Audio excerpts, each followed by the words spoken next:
I came back from my Colorado business trip 2 days early, expecting the quiet comfort of my own home. Instead, I found my entire Chicago estate pitch black and dead silent, except for a violent thrashing sound coming from the basement. I walked down the stairs in the dark and found my son frantically scrubbing a shirt in the laundry sink alone at midnight. I asked him what he was doing, and he dropped the shirt completely terrified, bursting into tears. I looked into the sink and saw the water was thick and dark red. Before he could even form a sentence, I sprinted up the stairs to find my wife, and what I saw in our master bedroom made my blood run completely cold. My name is Harrison Wright. I am 70 years old, and I am the founder and sole owner of a massive logistics empire. Over the past 40 years, I built my company from a single rundown delivery truck into a multi-billion-dollar machine that moves freight across every major highway and railway in North America. I know every warehouse, every supply chain detail, and every cutthroat business tactic in this country. I built this incredible life of wealth and privilege so my family would never have to know the cold, bitter bite of poverty that I grew up with as a child. But tonight, the cold was inside my house. I had just returned from a helicopter site tour of a new distribution facility out in the mountains of Colorado. The weather had turned dangerous and unpredictable early in the afternoon, so I made the executive decision to cut the trip short and fly back to Chicago on my private jet. I did not call ahead to let anyone know I was coming. I was exhausted, and I simply wanted to slip into my bed and sleep next to my wife, Cynthia.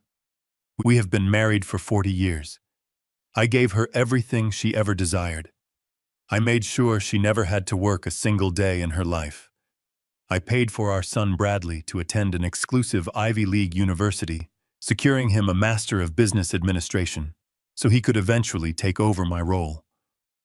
I groomed him patiently for decades to be my chief financial officer. I trusted them with my entire life and my entire legacy. As my private driver pulled up to the gated entrance of our Chicago estate, the heavy iron doors swung open silently. The sprawling mansion was completely dark. Not a single light was on in the windows. This was incredibly unusual. Cynthia always left the warm porch lights burning when I was away on business trips. I thanked my driver, grabbed my small leather travel bag, and unlocked the heavy mahogany front door with my key. The silence inside the grand foyer was oppressive. It felt heavy and unnatural, as if the house itself was holding its breath.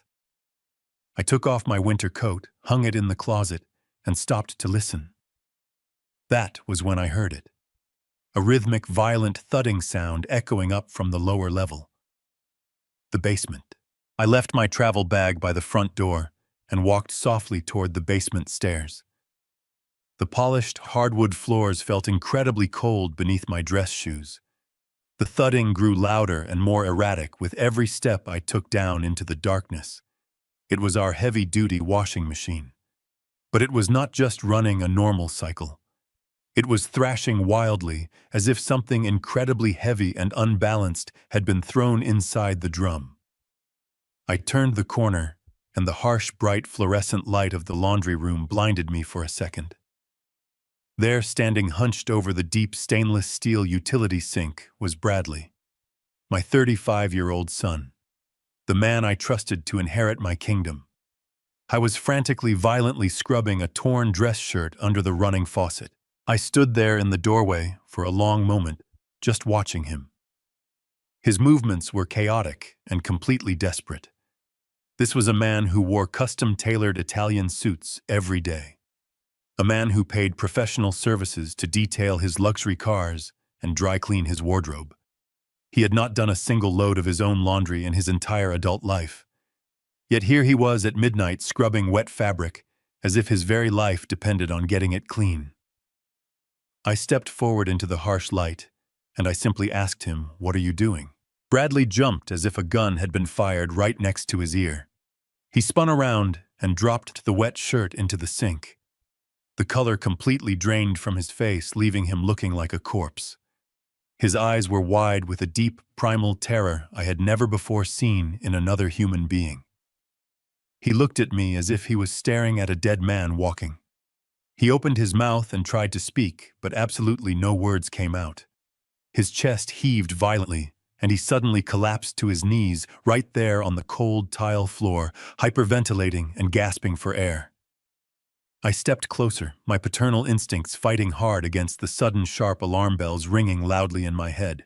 I looked past my trembling son and looked down into the deep utility sink. The water pooling around the drain was not soapy or cloudy. It was thick. It was heavy. It was dark red.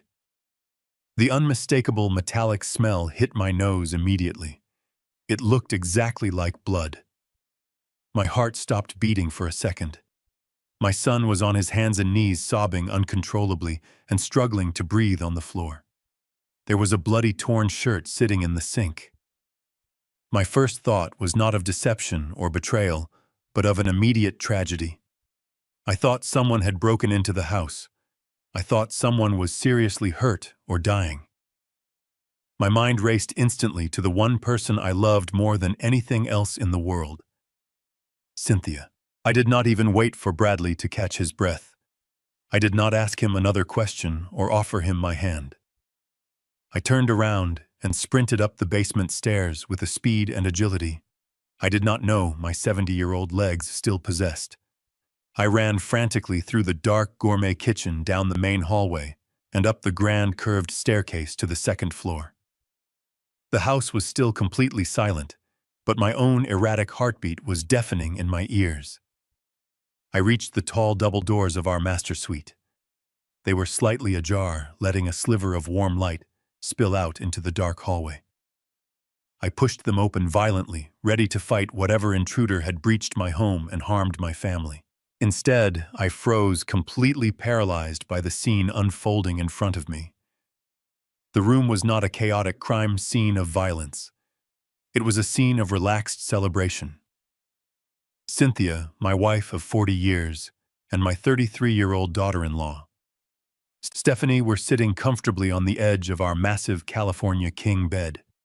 They were wearing expensive matching silk robes and holding crystal flutes filled with Dom Perignon champagne. They looked perfectly relaxed, perfectly happy, and completely untouched by any tragedy. But that was not what made my blood freeze in my veins. Spread meticulously across the expensive white duvet cover of my bed was a collection of documents and items that instantly shattered my entire reality. Right in the center, illuminated by the bedside lamp, was a piece of paper with an official raised government stamp. I could read the bold black letters clearly from where I stood. It was a death certificate. My official death certificate. Sitting right next to it was a corporate life insurance payout form, completely filled out and officially signed for $20 million. And resting heavily at the foot of the bed was a large black canvas duffel bag, unzipped and overflowing with thick banded stacks of $100 bills. I stood paralyzed in the doorway, unable to process the absolute insanity of the scene I was looking at. Cynthia casually turned her head and saw me standing there in my business suit. The expensive crystal champagne flute slipped right through her fingers. It hit the hardwood floor and shattered into 100 sparkling pieces. The expensive vintage champagne splashed across the imported Persian rug. For exactly 1 second, her face contorted into an expression of pure, unadulterated horror. She looked exactly the way Bradley had looked down in the basement, like she was staring directly at a ghost that had come back to drag her to hell. But Cynthia is a master of adaptation and survival. I have watched her charm ruthless politicians and negotiate with cutthroat board members for decades. Without missing a single beat, the genuine horror on her face instantly transformed into a mask of hysterical, overwhelming relief. She let out a piercing, dramatic sob and threw herself off the edge of the bed, running across the large room. She threw her arms around my neck, burying her face deep in my chest and weeping uncontrollably. She held me so tightly, acting as if she had just witnessed a genuine miracle sent from heaven. "Oh my God, Harrison!" she wailed loudly, her voice trembling with perfectly executed fake emotion. "You are alive! You are really alive! The police called us hours ago. They told us you were gone forever." She pulled back slightly, gripping my shoulders tightly and looking deep into my eyes with heavy tears streaming down her face. The Colorado State Police called me this afternoon. They said your rental sport utility vehicle went off a steep cliff on the dangerous mountain pass. They said it crashed deep into the rocky ravine and burned completely to ash. They assumed you were trapped inside. They told me my husband was dead. I stood there perfectly still, feeling the warmth of her fake tears seeping through my expensive dress shirt. I remembered the 40 years I spent sacrificing everything to build this massive empire. The early mornings leaving before the sun came up, the late nights reviewing endless shipping manifests, the crushing stress that nearly gave me a fatal heart attack in my 50s. All of it was to make sure she was safe, secure, and pampered. And now she was looking me right in the eye, holding me close, and lying to my face with the incredible skill of a seasoned predator. Stephanie smoothly stood up from the bed, setting her champagne glass down gently on the wooden nightstand. She walked over to us, her expression perfectly mirroring Cynthia's fabricated relief and shock. We have been completely out of our minds with grief. Harrison, she chimed in, her voice soft, soothing, and incredibly convincing. The bank called us right after the state police notified Cynthia. They warned us that because of the massive scale of your estate and business holdings, all of your primary assets and accounts would be immediately frozen for a lengthy probate process. We completely panicked. We desperately needed to protect your financial legacy and ensure the company operations could continue without any disruption from the Internal Revenue Service. That cash on the bed is just a massive emergency withdrawal we managed to secure before the corporate accounts were legally locked down by the government. We were just trying to protect the family and the business. I looked over Cynthia's shoulder at the bed, staring at the documents. A certified death certificate does not get officially issued hours after a fiery car crash in a remote mountain state. A corporate life insurance claim for $20 million does not get fully processed, approved, and authorized in the middle of the night. A black duffel bag full of millions in physical cash does not simply get handed over by a smiling bank teller after hours. Every single word coming out of their mouths was a carefully constructed absolute lie designed to cover up a monumental crime. "And what about Bradley?" I asked, keeping my voice incredibly hollow, deliberately sounding like an old man in deep emotional shock. I saw him downstairs in the basement. He looked absolutely terrified. He was frantically washing a dress shirt covered in something that looked exactly like dark red blood. Cynthia did not even flinch at my question. She gently stroked my cheek, wiping away her fake tears with the back of her hand. "Oh, Harrison," she whispered, her voice dripping with artificial sympathy and maternal concern. "Our poor sweet boy. When he heard the terrible news about your fiery crash, he completely fell apart. He simply could not handle the overwhelming grief of losing his father. He grabbed his outdoor gear and went hunting on the old limestone reserve yesterday afternoon, trying to clear his head in the woods. He was so distracted and devastated by your death that he messed up dressing the deer he caught and got animal blood all over his expensive clothes. He just got back to the house a little while ago. He is completely traumatized. We all are." I held my weeping wife, wrapping my arms tightly around her, pretending to seek comfort in her familiar embrace. I let my shoulders slump forward. I let my breathing stay shallow and erratic. I played the part of the exhausted, traumatized plane crash survivor perfectly. I nodded slowly, acting as if their ridiculous explanations made perfect sense to my exhausted, grieving mind. I told them I was incredibly overwhelmed by the emotional roller coaster. I told them I just needed a private moment to wash my face, breathe, and ground myself in reality. I slowly disengaged from Cynthia's tight grip and walked heavily into the massive master bathroom, closing the heavy solid wooden door securely behind me. I turned on the cold water in the imported marble sink and splashed it generously over my face. The icy water shocked my system awake. I looked at my own reflection in the large illuminated mirror. I did not see a frail, clueless 70-year-old man ready to be put out to pasture. I saw a hardened veteran who had survived cutthroat corporate wars, ruthless competitors, and impossible economic crashes. I saw a man who was about to go to absolute war inside the walls of his own home. As I dried my dripping face with a thick white towel, my secure mobile phone buzzed deep inside my inner suit pocket. It was a highly encrypted silent alert from my private offshore banking network. I pulled the phone out and looked closely at the glowing screen. The automated notification was clear, undeniable, and damning. The biometric security override on my primary emergency offshore account had been successfully bypassed to access and transfer exactly $20 million.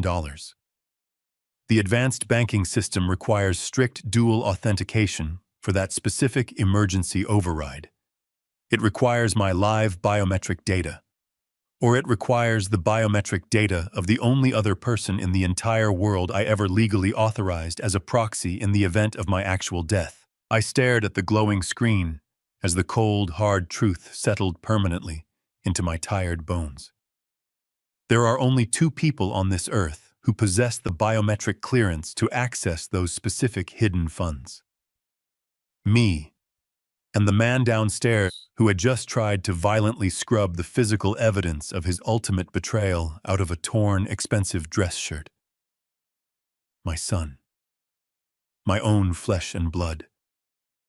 They had not just prepared for my sudden death. They had actively planned it. They had paid someone to execute it. And when the hit completely failed in Colorado, and I walked unexpectedly through the front door, they smiled, hugged me, and welcomed me home. I stood frozen in the master bathroom, staring at the glowing screen of my encrypted mobile device. The biometric security override notification was a death sentence delivered in plain text. $20 million had been drained from my offshore emergency fund, and the only other person on the planet with the authorized retinal scan to access it was Bradley, my own son. The boy I had carried on my shoulders, the young man I had groomed to take over a massive logistics empire, had actively conspired to end my life.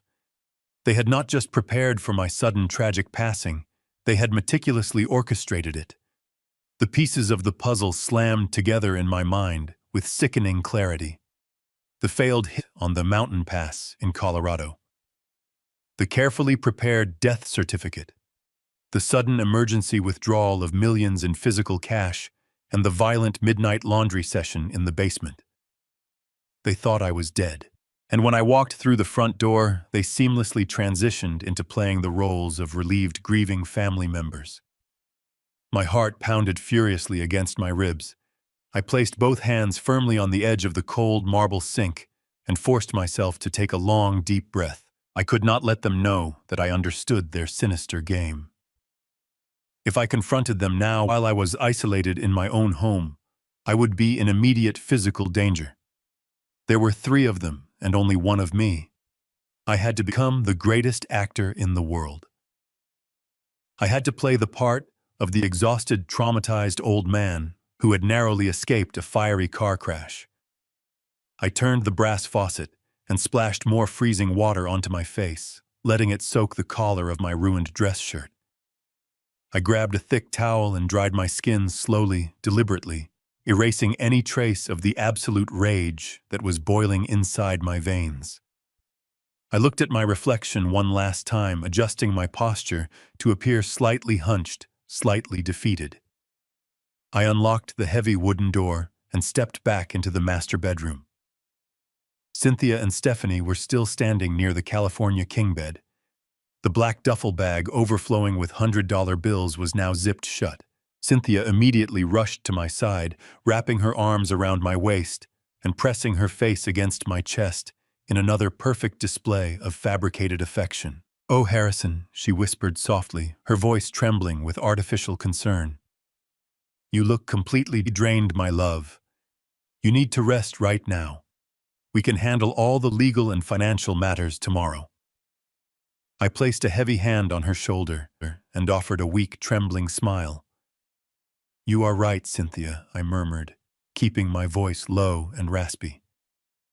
The shock of the crash.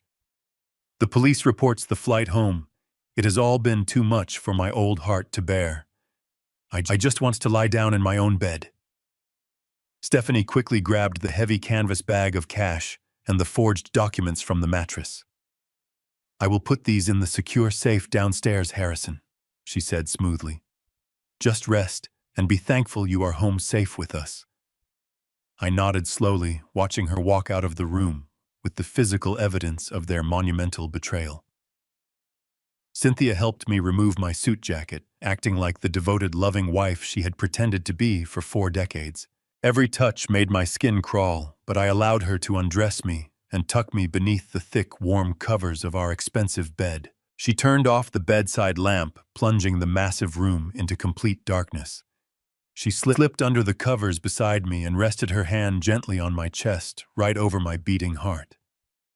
I lay there staring blindly up at the ceiling, forcing my breathing to remain slow and steady. The minutes dragged on like agonizing hours. I listened to the rhythmic sound of her breathing, waiting for her to fall into a deep sleep. As I lay trapped in the dark, my mind raced back through the 40 years I had spent building this life. I remembered the early days of our marriage when we had nothing but ambition and a shared dream.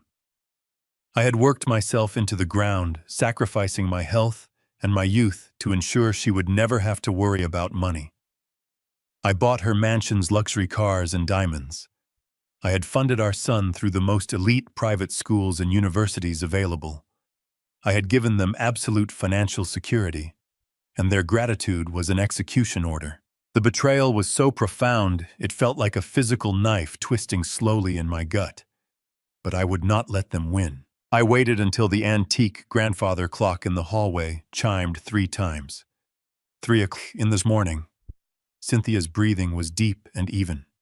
She was completely unconscious, dreaming of the $20 million she thought she had successfully stolen. I carefully lifted her arm off my chest and slid out of the bed, moving with absolute silence. I did not put on my shoes.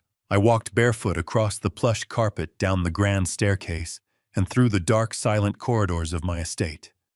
I headed straight back down to the basement laundry room. The harsh fluorescent lights were off now. I turned on a small utility lamp in the corner. I walked over to the stainless steel sink. It was empty and scrubbed clean. But Bradley had been panicked. He was not a professional criminal. I opened the large plastic trash bin next to the washing machine and began digging through the discarded items. Near the bottom, hidden beneath some old rags, I found it. The torn, expensive dress shirt he had been frantically washing when I first arrived. It was still soaking wet. I pulled it out and examined it under the dim light. The dark red stain covering the sleeves and collar was not blood. It was heavy iron, rich red clay mixed with the distinct, pungent chemical smell of industrial diesel fluid. My 70-year-old mind instantly recognized the unique composition. It matched the exact soil profile of an off-the-books restricted limestone quarry I had acquired 40 miles outside of Chicago decades ago. It was a completely abandoned site surrounded by heavy chain-link fences and automated security gates. Why was my grieving son digging in the mud at my abandoned quarry on the night I was supposed to die? I pulled my secure tablet from my hidden office desk and logged directly into the automated gate logs for the quarry property. The digital gate record completely confirmed my absolute worst suspicions. The heavy security gate had been bypassed using a top-tier executive access code at exactly 10 o'clock that night. I switched the application to the live security camera feeds surrounding the flooded pit. The screen flickered to life, showing a black sport utility vehicle parked dangerously close to the edge of the dark water. 2 very familiar human figures were currently rolling a very heavy human-sized canvas tarp into the deep, dark quarry. The heavy canvas tarp hit the black surface of the water with a massive, silent splash on my glowing security screen. I watched the dark ripples spread across the flooded quarry, completely paralyzed by the cold, absolute horror of what I was witnessing. Through the high-definition night vision cameras, I saw the heavy bundle sink rapidly into the deep, freezing depths of the abandoned limestone pit. The two figures standing at the dangerous, muddy edge of the cliff did not look away. They stood there watching the bubbles rise to the surface, ensuring their gruesome secret was permanently buried in the dark water. I zoomed the camera feed in closer, my 70-year-old hands trembling violently against the smooth glass of the tablet. The digital image sharpened, and my breath caught painfully in my throat. It was Bradley. My son was standing there in the freezing mud, breathing heavily with his hands resting on his knees. Standing right next to him, wiping her hands casually on a dark towel, was Stephanie. My sweet, elegant daughter-in-law was helping my son dispose of a human body in the dead of night. I stared at the screen as they turned around and walked back to the parked black sport utility vehicle. My mind was spinning completely out of control, trying to process the absolute insanity of this nightmare. I had suspected them of financial betrayal. I had suspected them of conspiring to declare me legally dead to steal $20 million from my emergency offshore accounts. But this was entirely different. This was cold-blooded, calculated murder. Who was wrapped inside that heavy canvas tarp? Was it the person they had hired to kill me in Colorado? Had the assassin failed to finish the job and come back to Chicago to demand his payment?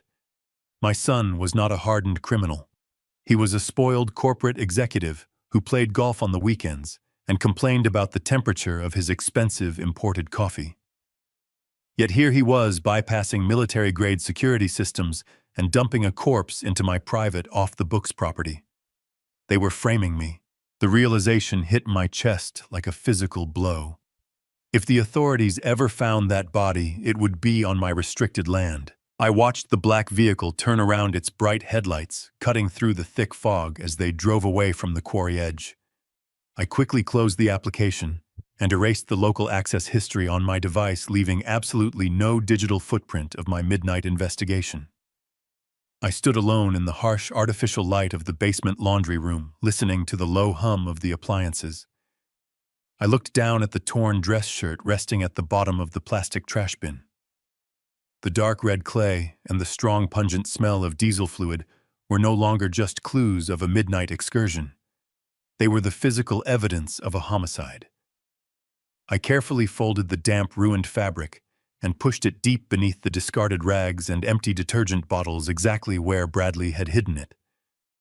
I had to leave everything perfectly untouched.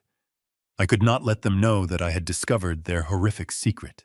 If they were capable of murdering a man and sinking his body in the middle of the night, they would not hesitate to finish the job. They started with me. I was completely surrounded by predators. I turned off the small utility lamp, plunging the basement back into complete darkness. I walked slowly up the wooden stairs, my bare feet completely silent against the polished floorboards. Every shadow in my massive estate now felt like a hidden threat. The grand portraits of our family hanging on the hallway walls mocked me in the dark. We looked like the perfect American success story, but it was all a beautifully constructed lie. I reached the second floor and stood perfectly still outside the heavy double doors of our master suite. I had to go back inside. I had to lie down in the dark next to the woman who had orchestrated this entire nightmare. I took a long, deep breath, forcing my racing heart to slow down, forcing my facial muscles to relax into the expression of an exhausted, broken old man. I turned the brass handle with extreme caution and slipped quietly back into the massive bedroom. The room was still completely silent. Cynthia was lying exactly where I had left her, breathing in a slow, steady rhythm. I crept across the soft carpet and slid carefully beneath the heavy, warm blankets. I lay flat on my back, staring up at the invisible ceiling. I did not close my eyes for a single second. I listened to the antique grandfather clock ticking downstairs, marking the agonizingly slow passage of time. My mind raced through 1,000 different scenarios, trying to formulate a plan that would keep me alive while exposing their monumental crimes. I could not simply call the police. The local authorities would never believe a confused, exhausted old man who claimed his loving, wealthy family was secretly running a murder syndicate. Cynthia would easily manipulate the narrative. She would show them the fake death certificate. She would claim the trauma of the mountain crash had completely shattered my fragile mental state. They would use my accusations as proof of my declining health and assume legal guardianship over my entire estate. I needed concrete, undeniable proof. I needed to trap them in their own web of lies. As the first pale light of dawn began to creep through the heavy silk curtains, I made a silent vow to myself. I was going to tear this fake family apart piece by piece until nothing but the truth remained. The morning sun slowly illuminated the massive, expensive bedroom, casting long, dark shadows across the carefully imported designer furniture. Cynthia shifted gracefully under the heavy covers, letting out a quiet, soft sigh as she finally began to wake up. I immediately closed my eyes, letting my mouth fall open slightly, mimicking the heavy, exhausted sleep of a broken trauma survivor. I quietly felt her shift her entire weight on the expensive mattress. She leaned closely over me, her warm face hovering just mere inches above mine. I could easily smell the sweet, expensive lavender lotion rubbed on her skin. I kept my shallow breathing perfectly even, violently, fighting the overwhelming physical urge to push her away from me. She reached her hand out and gently stroked my silver hair, perfectly, playing the part of the devoted, relieved wife. It took absolutely every single ounce of strength in my tired 70-year-old body not to visibly flinch under her toxic touch. "Good morning, my sweet love," she whispered very softly, her quiet voice dripping with that same flawless, artificial sweetness from the night before. I slowly opened my eyes, blinking against the morning light, acting confused and disoriented. I offered her a weak, trembling smile. "Good morning, Cynthia," I mumbled, my voice raspy and hoarse. I quickly survived the night. I watched her smile widen, hiding the absolute monster lurking beneath her perfect skin. The morning sun pierced through the heavy silk curtains of the master suite, casting long, bright beams across the expensive hardwood floor. I had not slept a single second after returning from my grim discovery at the abandoned limestone quarry. Every time I closed my eyes, I saw the heavy canvas tarp sinking into the dark, freezing water, with my son watching from the muddy edge. But as I heard footsteps approaching the bedroom door, I forced my eyes to shut and regulated my breathing. I had to continue playing the part of the exhausted, traumatized plane crash survivor. The heavy wooden door creaked open slowly, and I let out a groggy, convincing groan as I pretended to wake up. It was Stephanie, my beautiful 33-year-old daughter-in-law. She walked into the room carrying a silver tray with a steaming porcelain cup of my favorite chamomile herbal tea and a small crystal dish holding my daily blood pressure medication. She wore a soft yellow sundress and a warm, bright smile that looked absolutely perfect. I sat up slowly, leaning heavily against the plush headboard, letting my hands tremble just a little bit as I reached out to greet her. "Good morning, Harrison," she whispered, placing the silver tray gently on my nightstand. "You need to keep your strength up after such a terrible ordeal." I looked at her perfectly manicured hands and remembered the day she married my son. I had been so happy to welcome her into our family that I bought them a stunning $1.5 million luxury condominium in the heart of the city just as a wedding gift. I wanted her to feel absolutely secure and completely loved. Now she looked at me with sweet eyes hiding the monster underneath. I reached out for the small crystal dish, but my 70-year-old instincts were screaming loudly inside my head. After last night, I knew better than to trust anything they offered me. These people were not my caretakers. They were my executioners, waiting patiently. For the moment, I finally closed my eyes for good. I looked closely at the small blue capsule resting innocently against the smooth glass. It looked exactly like the expensive prescription medication I took every single morning to regulate my heart rate. But the air in the room felt incredibly heavy, and a deep primal warning resonated in my chest. I needed to secure that pill without raising any suspicion. I took a deep breath and immediately launched into a violent theatrical coughing fit. I hunched forward, clutching my chest and gasping for air as if my lungs were failing. My arm swept wildly across the bedside table, knocking the delicate porcelain cup completely over. The hot chamomile tea spilled everywhere, soaking the duvet cover and splashing onto the floor. "Oh my goodness, Harrison!" Stephanie cried out, jumping back to avoid the burning liquid. She frantically grabbed a thick white towel from the master bathroom and began dabbing at the massive wet stain. "I am so incredibly sorry, Stephanie," I gasped, keeping up the dramatic coughing routine while she was completely distracted. In that brief window of chaotic movement, my fingers moved with lightning speed. I snatched the blue pill from the crystal dish and slipped it deep into the hidden side pocket of my pajama pants. "It is fine, Harrison," she soothed, completely unaware of what I had just done. "I will get the housekeeping staff to change these ruined bed sheets immediately. You just lie back and try to rest your poor heart." An hour later, the house was completely empty. Stephanie and Cynthia had left for their morning spa appointments, acting like wealthy ladies without a single care in the world. I locked the heavy solid oak door of my private home office and turned on the bright desk lamp. My hands were steady now as I retrieved the small blue capsule from my pocket and placed it under a high-powered magnifying glass I used to inspect fine antique coins. To the naked eye, the pill was an absolutely flawless counterfeit. But under intense magnification, I could clearly see a tiny microscopic seam along the plastic casing that did not belong there. The factory seal had been meticulously tampered with. I took a small, sharp steel letter opener and carefully pried the two halves of the blue capsule apart. Instead of the familiar white powder of my legitimate medication, a thick, granular, dark gray substance spilled out onto the polished mahogany desk. I recognized the distinct, bitter chemical smell almost immediately. Back in the early days of building my logistics empire, I had consulted with hazardous materials experts to transport restricted chemical compounds. This was not medication designed to manage my high blood pressure. It was a highly potent, untraceable synthetic cardiac arrest inducer.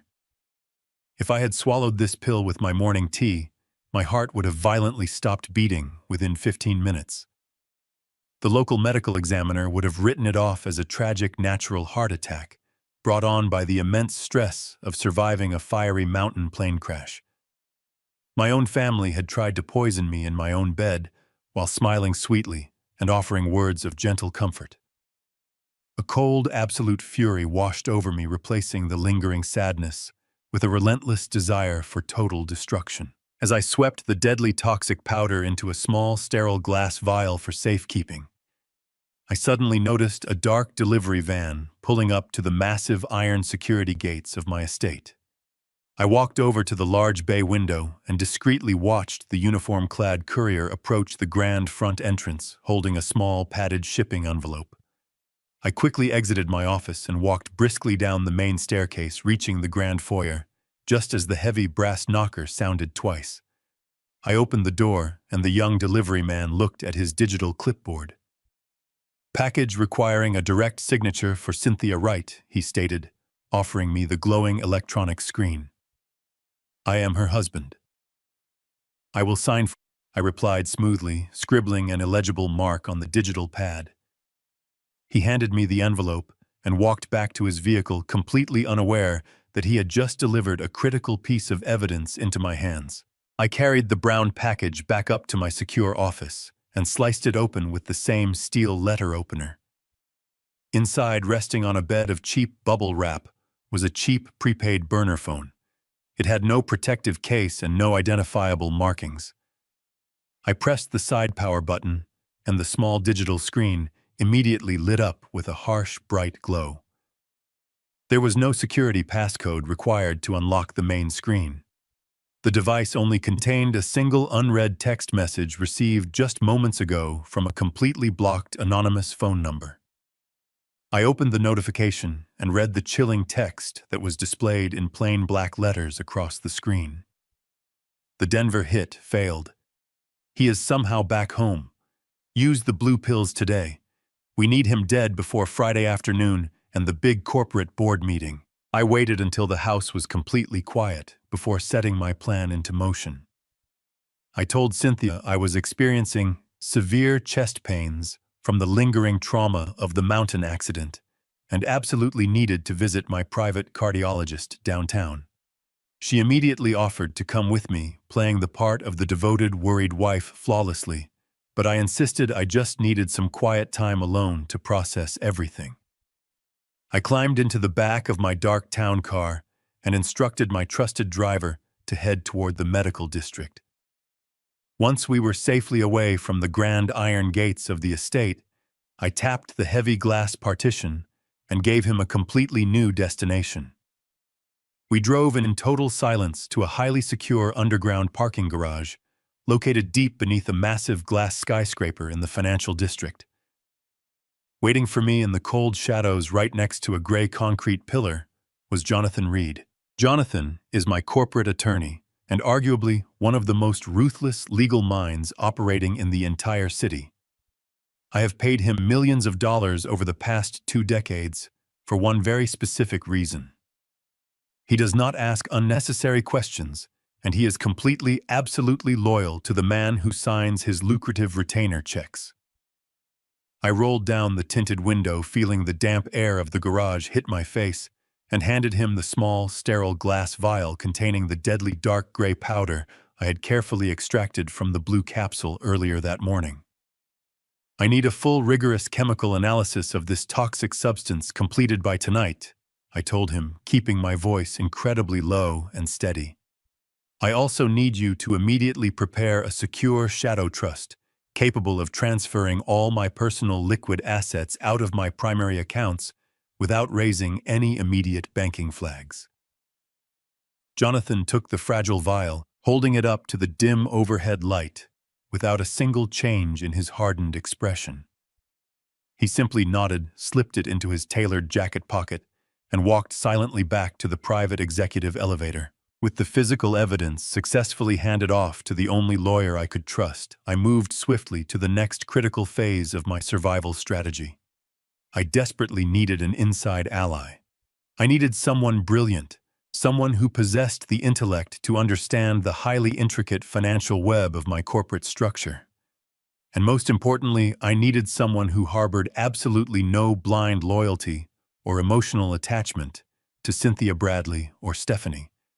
There was exactly one person in this entire world who perfectly fit that exact description. My estranged daughter, Natalie. She is 30 years old, and she currently runs a highly successful, cutting-edge architectural firm located across town. I had foolishly sidelined her for years, actively pushing her away from the family business, because I blindly, foolishly favored Bradley as my ultimate successor. I had wrongly convinced myself over the years that she was far too fiercely independent, far too impossibly stubborn to ever fall in line with my strict corporate vision. The bitter, agonizing truth that I was finally forced to accept was that she was exactly unconditionally like me. She was a builder, a survivor, a fighter, who never backed down from an impossible challenge. I directed my driver to her minimalist modern firm, and I walked straight past the sleek wooden front desk, completely ignoring the confused young receptionist calling out my name. I pushed open the heavy frosted glass door to her private corner office and stepped directly inside. Natalie was standing quietly by a massive illuminated drafting table, meticulously reviewing a complex set of structural blueprints. She slowly looked up and completely froze. She had deliberately not attended the fake morning session happening back at my Chicago estate. She did not actually know that I was supposedly dead, burned to ash in a twisted canyon, or that I was miraculously alive and well. She simply saw her deeply estranged father standing unexpectedly in the center of her private office for the first actual time in nearly 3 long, bitter years. I calmly closed the heavy glass door firmly behind me and engaged the steel lock. I walked slowly over to her side of the room, and I did something I had not genuinely done since she was just a little girl playing in our backyard. I swallowed my pride and I apologized. I looked my brilliant daughter directly in the eyes and told her that I had been an absolute, complete, arrogant fool. I told her I had been willfully blinded by the illusion of a perfect family, and that I had chosen the entirely wrong child to blindly trust with my entire corporate legacy. Natalie did not flinch at my words. She did not shed a single tear or act remotely surprised by my sudden confession. She simply crossed her arms over her tailored blouse and waited patiently for me to finish speaking. Without saying another single word, I reached deep into my suit pocket and placed the cheap plastic prepaid burner phone directly on the center of her pristine, organized desk. I swiped the glass screen, unlocked the main display, and showed her the glowing anonymous text message explicitly ordering my immediate execution before Friday afternoon arrives. She leaned forward and read the digital message twice. Her expression remained completely, impossibly impassive, presenting a perfect, flawless mask of cold, calculated observation. "You are definitely not the only one who has been quietly watching them operate," she finally whispered, turning her back to me and walking directly over to her massive desktop computer. She typed in a highly complex, rapid sequence of secure passwords and quickly opened a hidden, heavily encrypted private server. She looked at me and revealed the shocking truth. She had been secretly, systematically auditing my massive logistics company from the outside for the past 8 consecutive months, because her instincts told her Bradley was aggressively, illegally embezzling massive amounts of corporate funds. She smoothly turned the large glowing monitor toward me so I could see the undeniable proof. It was a hidden, detailed shadow ledger. Bradley had not just been casually stealing a few $100,000 to fund his lavish luxury lifestyle. He had been systematically, meticulously draining my company's primary liquid operating assets and transferring them directly into a completely untraceable offshore shell corporation. I stared blankly at the bright screen as she expertly pulled up the shell company's actual ownership registration records. The dark corporation receiving all my money was entirely officially owned by Vincent Cross, my absolute worst, most vicious billionaire rival in the entire industry. The very man who had been ruthlessly trying to destroy my logistics empire for 4 decades. But the final damning detail displayed on the bottom of the screen made my old lungs completely stop working. The primary digital signature legally authorizing every single one of those massive, catastrophic financial transfers to my greatest enemy belonged exclusively to Cynthia. My own wife had knowingly signed away all my hard work. The ultimate betrayal was staring me right in the face, illuminating the dark room with a cold, undeniable, devastating, technological glow. I stood in the glow of my daughter's computer screen, realizing I had been completely blind for over 30 years. Natalie did not offer empty words. She offered a strategy. We spent the next 3 hours in her secure office mapping out the floor plan of my massive Chicago estate. She knew every blind spot and structural vulnerability because she had secretly studied my home when she suspected financial fraud. We needed eyes inside the house. We needed absolute proof of their conspiracy before we could strike back. Natalie made a single phone call hiring an elite former Central Intelligence Agency tactical surveillance team to wire my home. We just needed a window of time when the mansion was empty. That opportunity presented itself the next afternoon.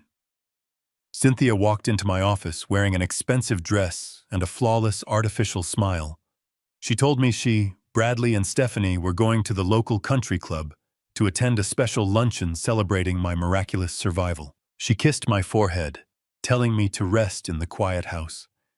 I played the part perfectly, thanking her for her love. I watched from the second-floor window as my son drove them away. The moment their car passed through the main iron gates, I sent a secure text message to Natalie. 10 minutes later, a plain white utility van pulled up the long driveway. 5 men in generic gray coveralls stepped out of the vehicle, carrying heavy metal equipment cases. Natalie walked behind them, looking like a commanding general stepping onto a battlefield. She directed the men with quiet, absolute authority. They moved through my home with incredible precision. They installed military-grade high-definition micro cameras inside the air conditioning vents, behind the imported artwork, and inside the intricate crystal chandeliers. I walked slowly through the grand hallways, supervising the installation, with a heavy crushing weight in my chest. This was the house I had built to protect my family. I had paid for every single brick and every luxurious piece of furniture with my own sweat and blood. Now I was actively helping a covert tactical team wiretap my own sanctuary. I watched a technician drill a microscopic hole into the ornate molding of my living room, and I realized the profound tragedy of my existence. I had become a ghost, haunting my own life. I was a dead man, walking through the halls of an empire that had been completely stolen from me by the people I loved most. I stood in the massive gourmet kitchen, watching them hide a tiny microphone beneath the granite countertop. I remembered all the joyful holiday dinners we had celebrated in this room. I remembered laughing with Bradley as he carved the Thanksgiving turkey. Every single memory was poisoned now. They were meticulously crafted lies designed to keep me complacent, while they drained my life force and plotted my execution. "Sir, we have a major problem," the lead technician whispered. He was standing in my private study, staring intensely at a glowing diagnostic monitor connected to the main network router. I walked over and looked at the complex data. "What is wrong?" I asked, keeping my voice low. The technician pointed to red digital alerts flashing across his screen. "Your entire home wireless internet network is already compromised," he explained, his voice tight with professional concern. "Someone has installed highly advanced tracking malware directly into the main firewall. They are monitoring every digital move you make. Every email you send and every website you visit is being secretly recorded and forwarded to an external server." I felt a cold chill run down my spine. "Who installed it?" I asked. He pulled up the internal access logs and traced the origin of the malicious code. The digital signature belonged to a laptop registered directly to Stephanie. My son's incredibly sweet, elegant wife had not just been smiling at me over breakfast. She had been actively surveilling my entire digital existence, waiting for me to make a mistake. "If we connect these new hidden cameras to your current home network, she will immediately detect the massive data surge," the technician warned. "She will know we are watching them. We cannot risk using the existing infrastructure." Natalie stepped forward, her architectural mind calculating a new solution. "Do not use the house network," she commanded firmly. "Build a completely isolated closed-loop tactical system. Run the hardwired camera feeds directly down through the interior walls into the basement. We will bypass the local internet entirely and beam the encrypted high-definition footage directly to my secure private servers at the architectural firm." The tech team immediately changed their entire strategy. They worked furiously to run miles of invisible fiber optic cables through the dark spaces behind the drywall. They had just finished securing the final connection in the master suite when Natalie's phone buzzed with an urgent proximity alert. She looked at the screen and her face went pale. "They are back," she whispered urgently. "The security sensors at the front gate triggered. They returned an hour early. We have less than 2 minutes before they walk through the front door." The tactical team moved with terrifying efficiency. They grabbed their tools, wiped away every trace of dust, and vanished down the back servant staircase toward the utility van. Natalie gave me a quick, intense nod and followed them out the side service door. I was left standing alone in the center of the grand foyer. I could hear the wheels of Bradley's car rolling up the gravel driveway. My heart hammered violently against my ribs. I practically dove into my private study, closing the door behind me. I threw myself onto the sofa, grabbed a blanket, and closed my eyes, forcing my breathing into a slow, deep rhythm. I heard the heavy front door open. I heard Cynthia's laughter echoing through the hallway. I heard Stephanie and Bradley talking about the expensive lunch they ate. I lay there perfectly still, playing the part of the exhausted, resting old man. Deep inside my right ear, I was wearing a microscopic earpiece the tech team had given me. It crackled softly to life. Natalie's voice whispered directly into my ear from her location across the city. "Dad, We have a live visual on all feeds, she murmured, her voice trembling with sudden, undeniable shock. You need to pull up camera 4 right now. It is Cynthia's private vanity room. I carefully reached under the blanket and pulled out my secure tablet. I opened the encrypted application and tapped on the 4th camera feed.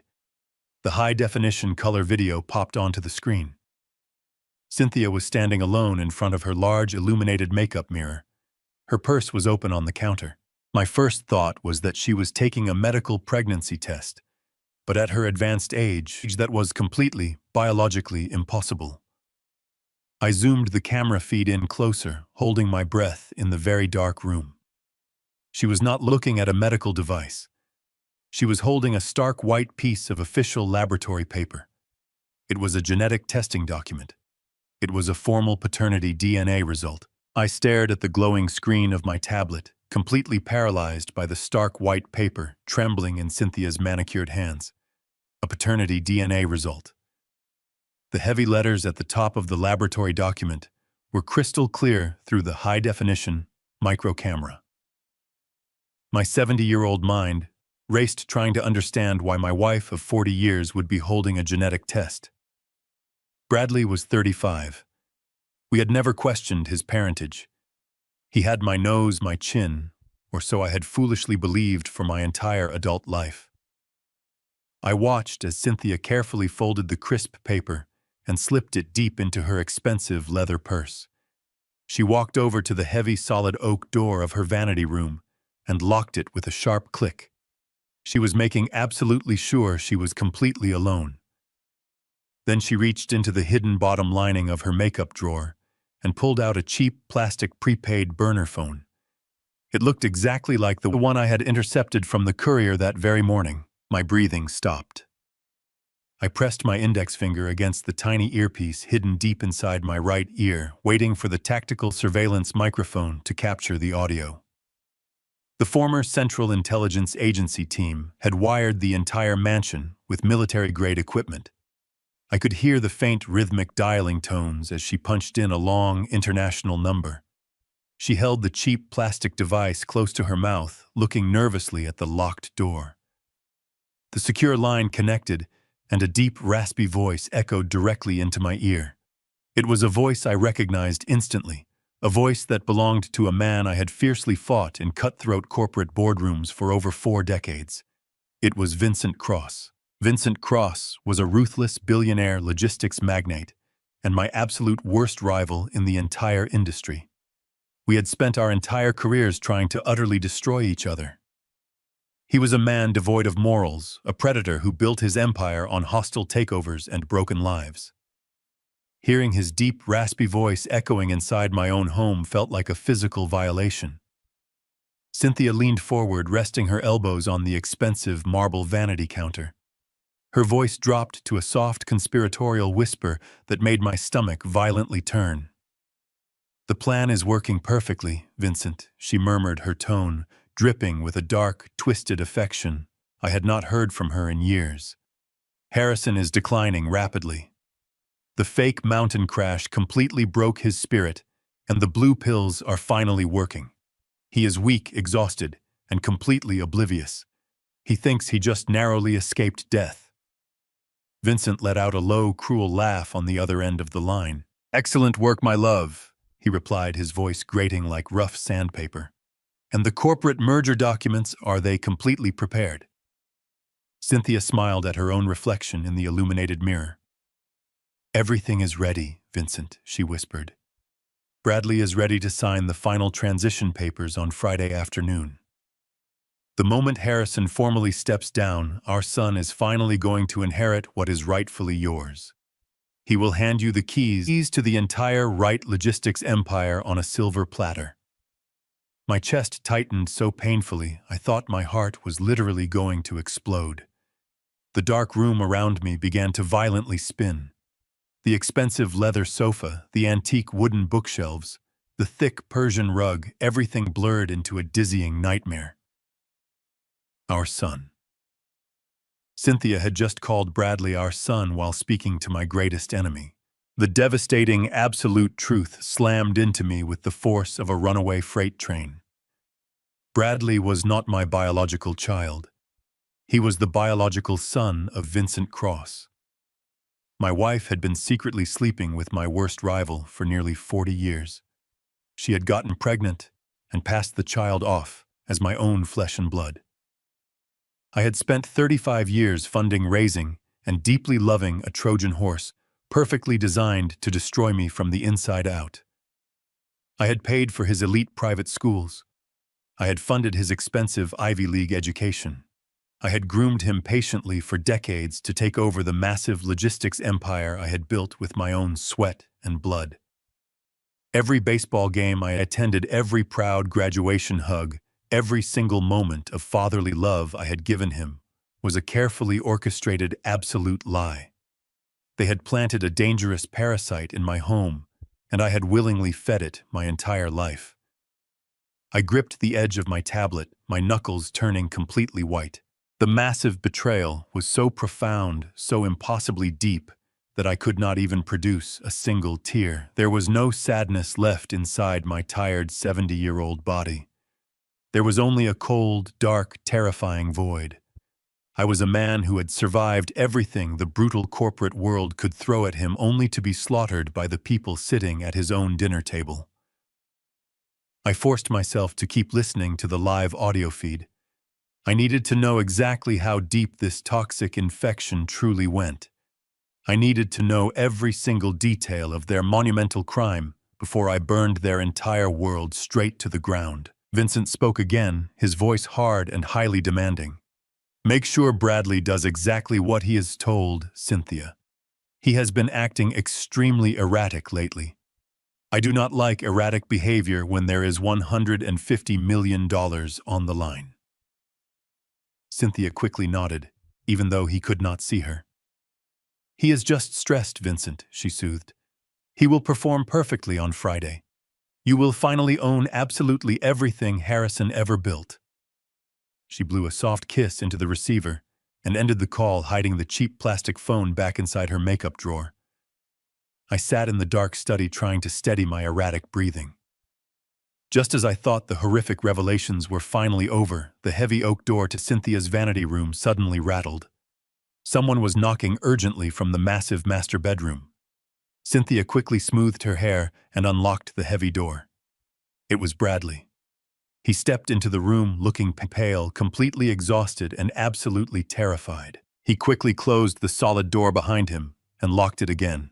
"Mom, we have a massive immediate problem," he whispered, his voice shaking with raw, primal panic. "The dead body in the flooded quarry is sinking to the bottom exactly like we carefully planned. The heavy canvas tarp and the metal weights are holding it down deep in the freezing mud. But Vincent is getting incredibly suspicious right now. He has been calling my secure line all morning, demanding constant updates." Cynthia grabbed his broad shoulders, looking deeply alarmed. "What are you talking about, Bradley?" she demanded. "What is Vincent so incredibly suspicious about?" Bradley swallowed hard, a look of pure, unadulterated terror flashing across his pale face. "He does not know I violently killed his private elite fixer mom," he stammered. "If my real biological father ever finds out I kept all the $3 million assassination money for myself, he will absolutely kill us both." The audio feed cut abruptly, but the panicked echo of Bradley's voice continued to bounce off the walls of my study. The final puzzle piece snapped into place with terrifying clarity. Bradley had not just attempted to orchestrate my murder to steal my empire. He had actively double-crossed his own true biological father. Vincent Cross had hired an elite corporate fixer to handle my assassination on that treacherous mountain road in Colorado, and he paid $3 million in cash for the guarantee of my death. But Bradley, driven by a sickening greed that eclipsed even his fake loyalty to his true father, had intercepted the plan. He murdered Vincent's hitman, stolen the payout for himself, and transported the corpse back to Chicago. The most diabolical part of his scheme was the location he chose for disposal. By sinking the dead assassin wrapped in a canvas tarp into the freezing waters of my restricted limestone quarry, he framed me for the homicide. If local authorities ever discovered that rotting body buried deep in the mud, the physical evidence would lead directly to my doorstep.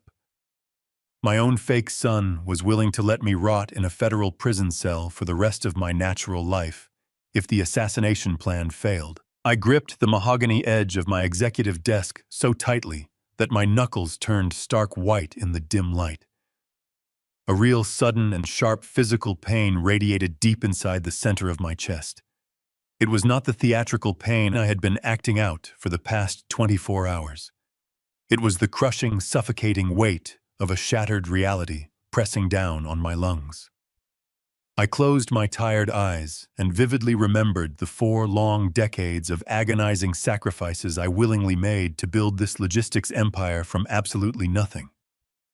I remembered the freezing winter mornings driving a rusted delivery truck with a broken heater, my bare hands cracking and bleeding from gripping the freezing steering wheel. I remembered endless, sleepless nights spent hunched over my kitchen table, poring over complex shipping manifests and financial ledgers until my vision blurred desperately, trying to secure our family's permanent financial future. I meticulously built a towering monument of extreme wealth, unmatched stability, and absolute security. I simply wanted to create a perfect paradise where my wife and my child would never experience the bitter taste of poverty I had endured.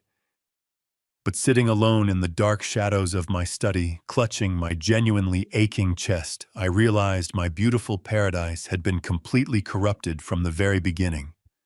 My decades of backbreaking hard work, endless personal sacrifices, and unconditional paternal love had been systematically reduced to a brutal blood-soaked slaughterhouse of sheer, unadulterated greed. My first primal instinct was to pick up my desk phone, dial the emergency authorities, and have an armed police tactical team raid the mansion right this second. I possessed the encrypted digital recordings. I possessed the live high-definition video feeds. I possessed the terrifying audio confession of a cold-blooded, calculated murder. I could end their disgusting charade right now and watch them get dragged out of my estate wearing shiny metal handcuffs. But calculating corporate logic quickly extinguished that emotional impulse. Calling the local police tonight was entirely too easy, and it was far too risky. Vincent Cross was a ruthless billionaire with profound political influence, an army of corporate defense lawyers, and the terrifying power to manipulate any legal narrative. Cynthia and Bradley could easily twist the truth claim, the surveillance recordings were illegally obtained, or assert that my emotional trauma from the plane crash made me dangerously paranoid. I needed a final victory that was legally ironclad, public, and utterly devastating. I pressed my index finger against the tiny invisible earpiece hidden deep inside my ear. I established a secure encrypted audio connection directly to Natalie and my lawyer, Jonathan Reed, waiting silently on the other end of the closed-loop network.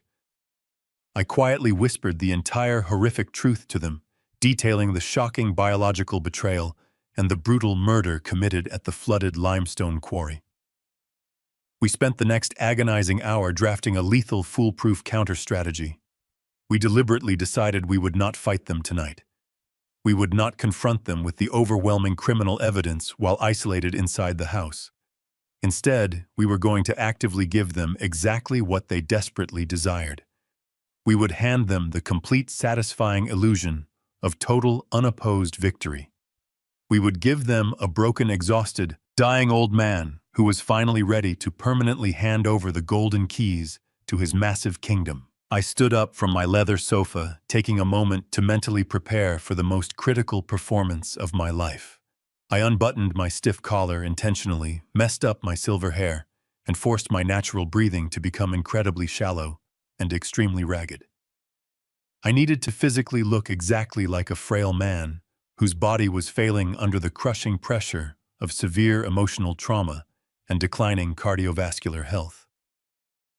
I unlocked the heavy oak door of my study and stepped carefully out into the brightly lit main hallway of the second floor.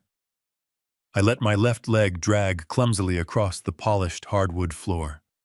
I slumped my right shoulder downward and desperately grabbed the hallway wall for necessary physical support. I let out a loud, painful, ragged groan, tightly clutching the left side of my chest with a violently trembling right hand. I was actively putting on an Oscar-worthy, flawless performance of an exhausted, dying old man currently experiencing a severe, debilitating microstroke. The loud, disturbing noise of my physical struggle echoed sharply down the quiet corridor, instantly drawing their panicked attention. The double doors to the massive master suite burst violently open. Bradley sprinted down the long hallway, his pale face a perfect, flawless mask of fabricated, desperate, loving concern. He urgently reached out and grabbed my slumping shoulders, preventing my heavy body from collapsing downward onto the expensive imported Persian rug. He held my weight up securely, his surprisingly strong hands gripping my tired arms with an intense, suffocating pressure that made my empty stomach violently turn with absolute disgust. I looked deeply into his dark eyes, intentionally, letting my own tired eyes roll back slightly into my head, playing the tragic broken victim absolutely flawlessly. But exactly as he quickly leaned in close to physically support my falling weight, the perfect loving mask of the devoted, terrified son slipped downward for just a tiny, imperceptible fraction of a single second. A dark, deeply triumphant and purely evil smile flashed very quickly across his pale face, completely hidden from the direct view of his anxious mother, who was currently running frantically up the hallway right behind him. He pulled me aggressively and tightly against his strong chest, actively acting exactly as if he was heroically saving my fragile life from a sudden medical emergency. And he slowly leaned his warm mouth directly next to my ear. "Dad. It is time to step down," he whispered softly, his low voice dripping with a cold, highly victorious, and completely lethal poison. The twisted smile hiding behind his fake concern was the ultimate confirmation of his absolute betrayal. I let my heavy body go completely limp against his chest, acting as if the sudden microstroke had entirely drained my remaining physical strength. He guided me into the dark study and laid me on the leather sofa, playing the devoted son flawlessly. Cynthia rushed into the room behind us, beginning a hysterical performance of her own. "Harrison, what is happening?" she cried, dropping to her knees and grabbing my hand. I kept my breathing extremely shallow and allowed a weak, trembling groan to escape my dry lips. "My heart is just so incredibly tired, Cynthia," I whispered, making my voice sound hollow and broken. "The mountain crash took absolutely everything out of me. I just need to rest." Stephanie appeared holding a silver tray with a steaming bowl of soup and a crystal dish. She walked over with a gentle, soothing smile that made my stomach violently churn. "You need to eat something, Harrison," she murmured softly, placing the tray on the low wooden coffee table. "I made you some warm soup to help you regain your strength. And we need to make sure you take your evening medication so your heart rate completely stabilizes." I knew exactly what was inside that fresh blue capsule, waiting on the crystal dish. It was another dose of the untraceable synthetic cardiac arrest inducer, designed to stop my heart before Friday morning. I slowly, playing the part of the compliant, broken old man perfectly. Stephanie sat on the edge of the sofa and carefully dipped a silver spoon into the hot soup. She brought it to my lips, blowing on it gently. I opened my mouth and let her feed me, but deliberately let a large portion spill onto my ruined shirt. "Oh, I am so sorry, Harrison," she cooed, grabbing a thick white napkin to wipe my face. During that distraction, I quickly spat the soup directly into a hidden coffee mug tucked beside the cushions. I repeated this exhausting charade for 10 long minutes, pretending to swallow, while secretly emptying my mouth whenever she looked away. When the bowl was finally empty, she handed me a glass of water and the deadly blue pill. I placed the capsule on my tongue, took a large gulp of water, and immediately faked a violent coughing fit. I brought my hand up to my mouth, turning my head away from them, and smoothly dropped the toxic pill deep into my shirt pocket. "There you go." Stephanie smiled warmly, completely oblivious to my deception. "You will feel much better very soon." She picked up the empty silver tray and quietly left the dark study, with Cynthia following closely behind her. I was finally left entirely alone with the man who wanted me dead. Bradley stood by the large window looking out over the dark, sprawling estate I had paid for. He slowly turned around and walked over to my desk, picking up a thick leather binder he had brought into the room earlier. He brought it over to the sofa and sat down heavily in the armchair facing me. "Dad, we need to have a difficult conversation," he said with fabricated solemnity. "Your health is rapidly declining. You just had a terrifying microstroke right in front of us." I looked at him with watery, tired eyes, letting my hands tremble visibly against the leather cushions. "I know, Bradley," I whispered, my voice deliberately raspy and weak. "I can feel my own body giving up on me. I do not have much time left." He nodded, his face a perfect mask of tragic acceptance. "That is why I took the liberty of calling Jonathan Reed to prepare these legal documents." He lied smoothly, completely unaware that Jonathan and I were already working together to orchestrate his ultimate downfall. He opened the heavy leather binder, revealing a thick stack of official corporate transfer of power documents. There was a gold-plated pen resting right on top of the crisp white pages. "This paperwork legally transfers the full executive control of the logistics empire directly to me," he explained, pointing to the signature lines. "It also grants me full authority to manage your financial estate, including the offshore emergency accounts, so you do not have to stress. You can just rest, Dad. I will handle the massive burden of the company." I stared at the documents, feeling a cold, sharp fury burning deep inside my chest. He was trying to legally steal my entire lifetime work while I was still breathing. I remembered the 40 long years I had spent building the massive corporation. I had mistakenly believed I was raising a brilliant successor, but I had actually been funding the luxurious lifestyle of a parasitic Trojan horse who was biologically engineered by my absolute worst billionaire rival to completely destroy my empire. His massive ego was completely blinding him to the obvious trap. He truly believed he had entirely outsmarted the clueless old boomer who had foolishly paid for his entire existence. I slowly reached out with a violently shaking hand and picked up the heavy gold pen. I let the metal nib hover dangerously close to the dotted signature line. Bradley leaned forward, his dark eyes shining with intense, unadulterated greed. He was practically salivating at the thought of stealing $150 million. But then I suddenly dropped the gold pen onto the table and let out a long, heavy sigh. I looked up at him with teary, exhausted eyes, playing the broken 70-year-old tycoon absolutely perfectly. "I will sign it, Bradley," I whispered, my voice cracking with fabricated emotion. "But I cannot just do it here in the dark like a defeated old man. I built this massive company from a single rusted delivery truck. If I am going to finally pass the torch to my only son, I want to do it with absolute honor." He frowned slightly, clearly annoyed by the unexpected delay, but his overwhelming arrogance prevented him from sensing any real danger. "What exactly are you suggesting, Dad?" he asked, keeping his tone carefully patient. "I want to sign these documents tomorrow morning at the main corporate headquarters," I replied, leaning my head back. "I want to do it formally in front of the entire executive board of directors. I want everyone to see me proudly handing the company over to you. I want to step down with dignity." Bradley stared at me for a long, tense moment before nodding slowly. "Okay, Dad," he agreed. We will do it exactly your way." He walked out of the dark study. That night, my tactical security team finally retrieved the heavy body from the freezing, flooded quarry. Natalie immediately sent me a clear digital photograph of the completely recovered, waterlogged leather wallet. The official identification card inside proved that the deceased man was not just an anonymous corporate assassin. He was the legitimate youngest son of Vincent Cross. Bradley did not just kill a random thug.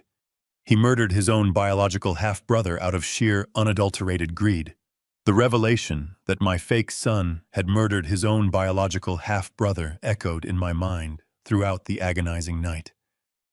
I lay still in my massive bed, listening to Cynthia breathing softly beside me. She was sleeping with the peaceful rhythm of a woman who believed she had conquered the world. She had no idea that the walls of her fraudulent empire were about to collapse.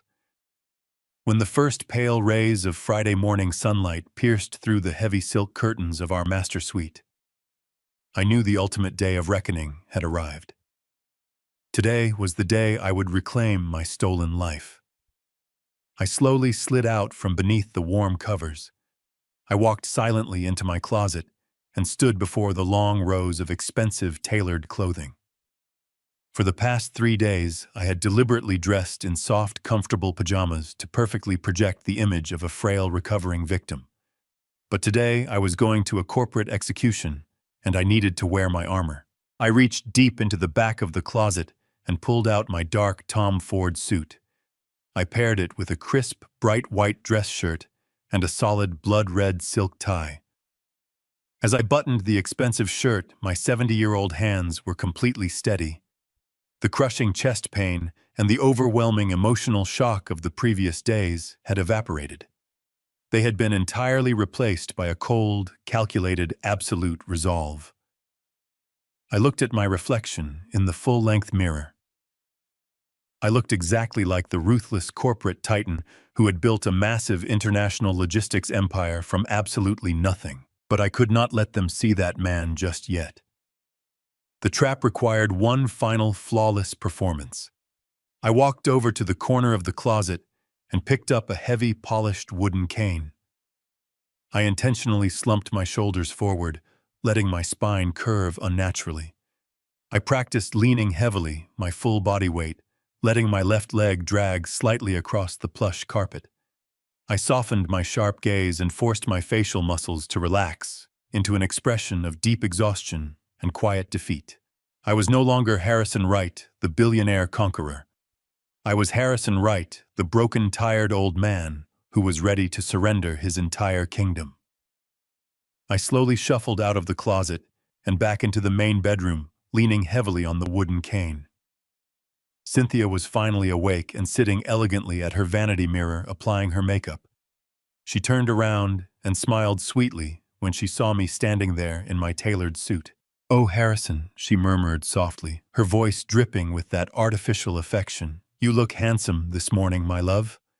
But are you entirely sure you possess the physical strength to do this today?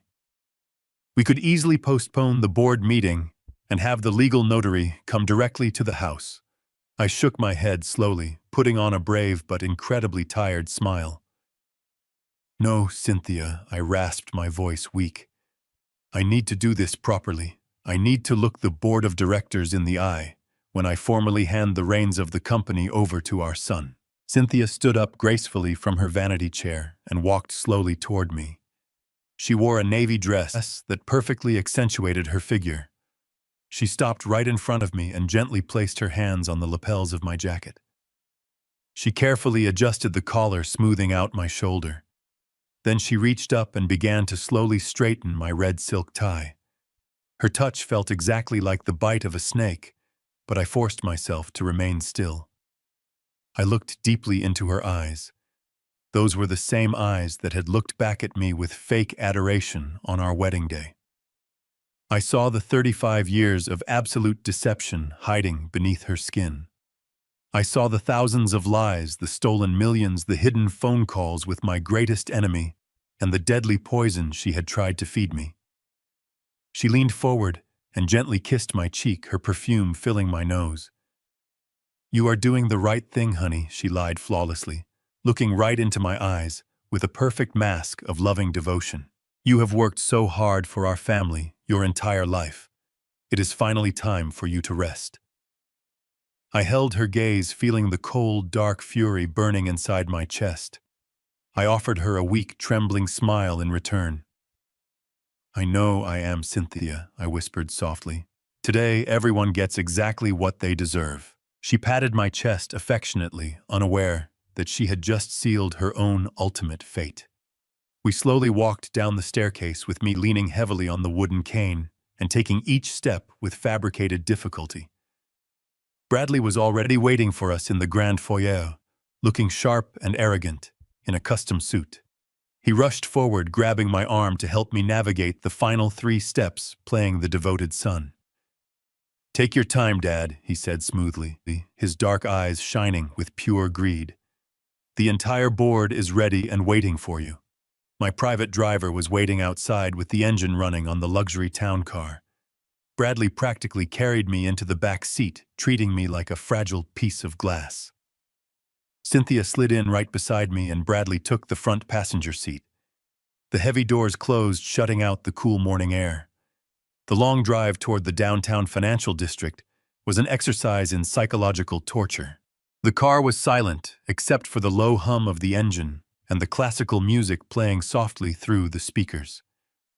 I sat trapped in the back seat, sandwiched between the 2 people who had orchestrated my murder. I watched the city of Chicago roll past the tinted windows. I had conquered this city through decades of ruthless negotiation and impossible sacrifices. I glanced sideways at Cynthia, who was scrolling through her mobile phone checking her stolen offshore accounts. I looked at the back of Bradley's styled head, knowing his hands were covered in the invisible blood of his own biological half-brother.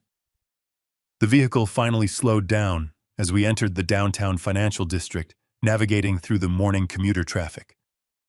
My driver pulled the heavy car up to the front entrance of my glass-walled corporate headquarters. The towering skyscraper reflected the bright morning sunlight.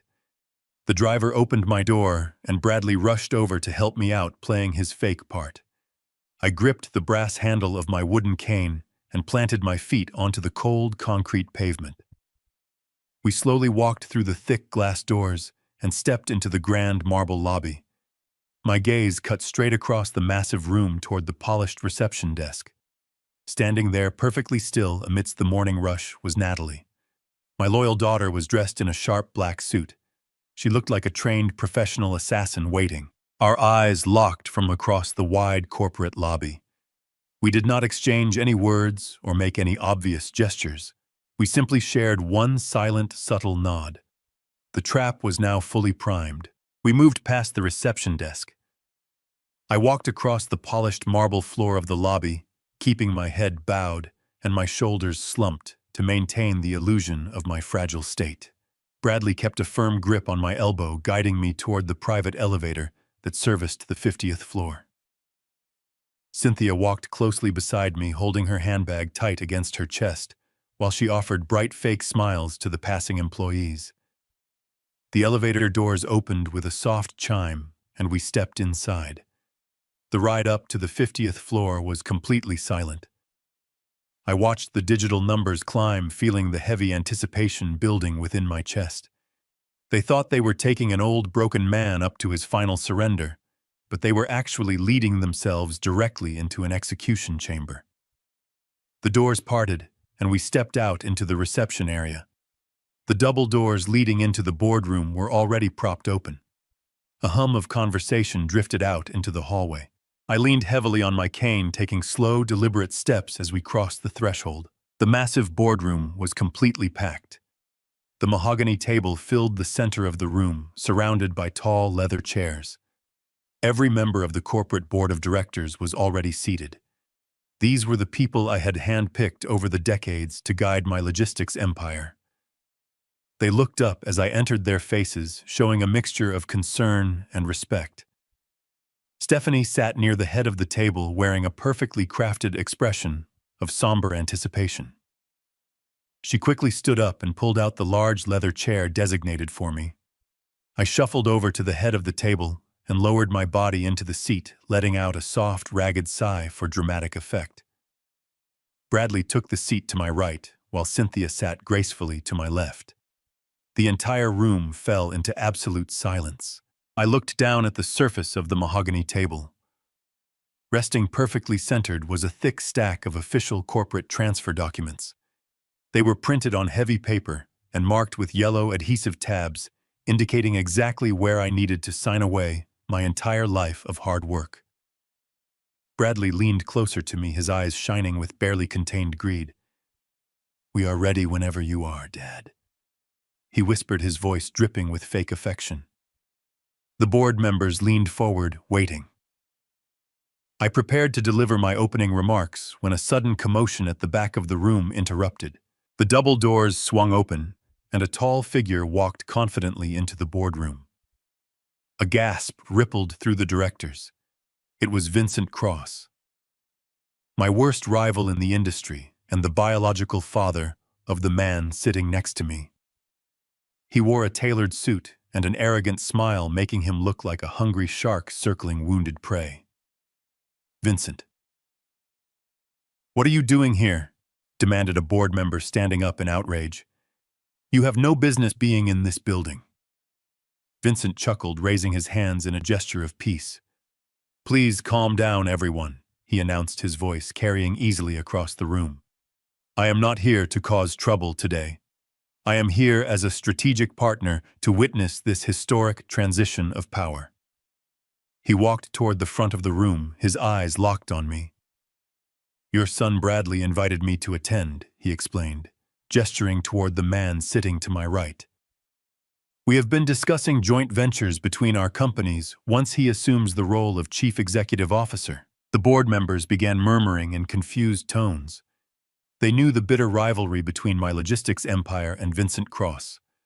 The idea of a sudden partnership made absolutely no sense to them, but they were too shocked by my apparent failing health to openly challenge the decision. I looked directly at Vincent, watching his smug face as he took an empty seat near the corner of the room. He believed he had won. He truly believed his 35-year-long deception had finally culminated in his ultimate victory. He had planted his biological son in my home, slept with my wife, and orchestrated a hostile takeover of my company without spending a single dime of his own money. I turned my head slowly and looked at my wife. Cynthia was staring down at her manicured hands, a faint, triumphant smile playing on her lips. She had played the long game perfectly, and now she was moments away from claiming her massive reward. Bradley reached into his tailored suit jacket and pulled out a heavy gold-plated pen. He gently placed it on the table right next to the transfer documents. "It is time, Dad," he urged softly, his voice completely devoid of any real empathy. "Just sign the papers on the marked tabs, and you can finally rest." He was practically salivating at the thought of gaining absolute control. The greed radiating from his body was almost a physical force in the room. I stared quietly at the shiny gold pen reflecting the bright overhead lights. I reached out with a trembling hand and slowly picked up the gold pen. I traced the smooth, cool metal. I looked down at the white transfer document, reading the bold black letters, declaring my permanent resignation. The room was so quiet I could hear the ticking of a watch. Every eye in the room was focused on my hands, waiting for the ink to touch the paper. I held the pen hovering just a fraction of an inch above the signature line. I let the silence stretch out for 10 agonizing seconds. Then I stopped trembling. My hand became perfectly rock-solid steady. I placed the gold pen back down onto the table with a sharp, decisive click. I did not sign a single letter. Instead, I slowly placed my hands flat on the polished wood and pushed myself up from the leather chair. I did not struggle. I did not lean on my wooden cane for support. I stood up completely straight, pulling my shoulders back and lifting my chin high. The stooped, broken posture of the dying old man vanished entirely, replaced by the commanding, dominant presence of the conqueror who built this empire from scratch. A wave of absolute shock washed over the faces of the board members. Bradley stared up at me, his jaw dropping open in sudden, terrifying confusion. Cynthia shrank back into her chair, her fake smile instantly evaporating into a mask of pure, unadulterated horror. Even Vincent Cross lost his smug expression, gripping the armrests of his chair tightly. I reached down, picked up the wooden cane, and tossed it onto the center of the table, where it clattered against the wood. Then I reached deep into the side pocket of my tailored suit jacket and pulled out a small black electronic remote control. I held it up for everyone to see and pressed the single red button in the center. A loud, sharp clack echoed through the massive room, followed by the heavy, engaging thud of military-grade magnetic locks sealing the doors shut. The trap was sprung and no one was leaving. The heavy metallic clack of the magnetic locks engaging echoed through the massive glass-walled boardroom, like the final strike of a judge's gavel. For a fraction of a second, the room remained completely submerged in an eerie, suffocating silence. The 50 senior directors sitting around the long, polished mahogany table simply stared at the heavy wooden double doors, trying to process the sudden, undeniable finality of that sound. I stood perfectly straight at the head of the table, feeling the lingering illusion of the frail, dying 70-year-old man completely melt away from my bones. The physical act of standing tall after days of deliberately slouching and dragging my feet sent a rush of pure, unadulterated adrenaline straight through my veins. I looked down at the expensive gold-plated pen resting innocently on top of the crisp white transfer of power documents. Bradley was still sitting directly to my right, his hand half extended toward the paperwork, his face frozen in a mask of absolute bewilderment. He looked exactly like a predator that had just realized it had willingly walked directly into a steel cage.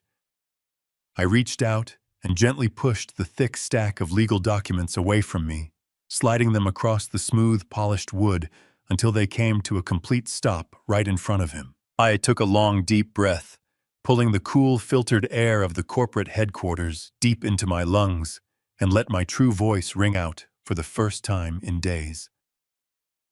"I am not signing a damn thing," I declared, my voice booming, with the exact same ruthless, authoritative cadence that had successfully built this $150 million logistics empire from a single rusted delivery truck. The deep baritone sound bounced off the high glass windows and struck the directors with absolute physical force. Cynthia physically recoiled in her expensive leather chair, her perfectly manicured hands flying up to cover her mouth as the carefully constructed reality she had manufactured over 35 years began to violently fracture. Vincent Cross, the ruthless billionaire who had confidently strolled into the room moments ago, expecting a glorious coronation, suddenly gripped the armrests of his chair so tightly his knuckles turned completely white. The arrogant, smug shark-like smile that had previously decorated his face evaporated in an instant, replaced by a dark, heavy cloud of paranoid uncertainty. They had all come to this prestigious room to eagerly feast on the remains of a broken, defeated old titan. Instead, they were now locked inside a highly secured vault, with a man who was fully prepared to burn their entire fraudulent world straight down to the absolute ground. Bradley desperately scrambled to save the crumbling narrative. He aggressively pushed his chair back and stood up, waving his hands in a frantic, chaotic motion meant to generate immediate sympathy from the completely bewildered board members. "He needs medical attention right now," Bradley shouted, his voice cracking with a perfectly executed tone of terrified filial concern. "Please, everyone, you have to understand the severe trauma of the mountain helicopter crash has completely shattered his fragile mind. His dementia is acting up violently, and he is clearly having another dangerous microstroke right in front of us." He reached out to grab my shoulder, attempting to physically force me back down into the heavy leather chair. "Do not touch me," I snapped, my voice cracking like a leather whip across the silent room. He instantly froze, his hand hovering just inches from my tailored suit jacket. I looked him directly in the eyes, refusing to break eye contact, as I reached my right hand deep into the inner pocket of my jacket. The directors were collectively holding their breath, completely unsure if they were witnessing a tragic medical emergency or the sudden, terrifying resurrection of their legendary chief executive officer. I wrapped my fingers around a small, custom-built digital remote control resting in the dark fabric, and my thumb gently found the primary activation switch. "Let us completely dispense with this pathetic, disgusting theater," I stated coldly, keeping my unwavering gaze locked directly onto my fake son's rapidly paling face. "You all came here today to witness the final transition of my corporate power and my vast financial estate. And you are indeed going to witness a transition today, but it will be a transition into absolute, indisputable truth. I pressed the central button on the hidden remote. Above our heads, the seamless ceiling panels quietly slid apart with a soft, mechanical whir. Three massive high-definition projector screens silently descended into the center of the boardroom, smoothly locking into place with perfect precision. The automatic window blinds immediately rolled down, plunging the massive room into a dramatic, suffocating darkness before the bright digital projectors flared to life. The 50 board members collectively gasped as the massive screens illuminated the room with crystal-clear military-grade surveillance footage. It was not a graph showing quarterly earnings or a presentation about logistical supply chains. It was a live recorded interior view of my own master suite back at the Chicago estate. The timestamp glowing in the bottom corner of the digital projection clearly indicated the footage was captured just yesterday morning, right after I had successfully faked my first severe physical collapse. The silent high-definition video began to play, displaying the undeniable reality of my family's ultimate betrayal in brilliant color. The screen showed the heavy wooden door of the master bedroom opening slowly. Stephanie, my beautiful, elegant daughter-in-law, confidently walked into the frame, carrying a silver tray with a steaming porcelain cup of herbal tea and my daily blood pressure medication. The board members leaned forward in their leather chairs, completely captivated by the bizarre domestic scene unfolding before their eyes. The camera angle was positioned perfectly, providing an unobstructed, absolute clear view of her manicured hands. We all watched in absolute silence as Stephanie carefully set the silver tray down onto the wooden nightstand. We watched as she casually looked over her shoulder to ensure the long hallway was completely empty. And then the entire boardroom watched as she reached deep into the hidden side pocket of her soft yellow sundress, pulling out a completely identical fake blue capsule. The giant screen showed her smoothly swapping my legitimate heart medication with the potent, untraceable cardiac arrest inducer. A horrified gasp erupted from the 50 directors, echoing violently around the dark room. Several men cursed in pure shock while others covered their faces in absolute disbelief. The white light fiercely illuminated Stephanie's face where she sat near the table. Her flawless mask completely melted away, leaving nothing but raw, animalistic terror. Her skin turned pale, and she violently shoved her heavy chair backward, completely abandoning the facade.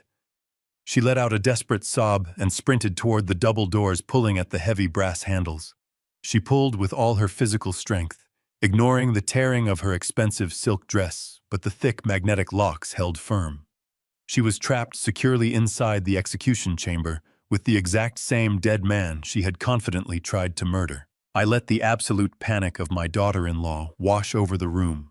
For a few long, agonizing seconds, the board members were shifting uncomfortably in their expensive leather chairs, murmuring in deeply shocked voices, completely unable to comprehend the terrifying depth of the betrayal unfolding right before their eyes.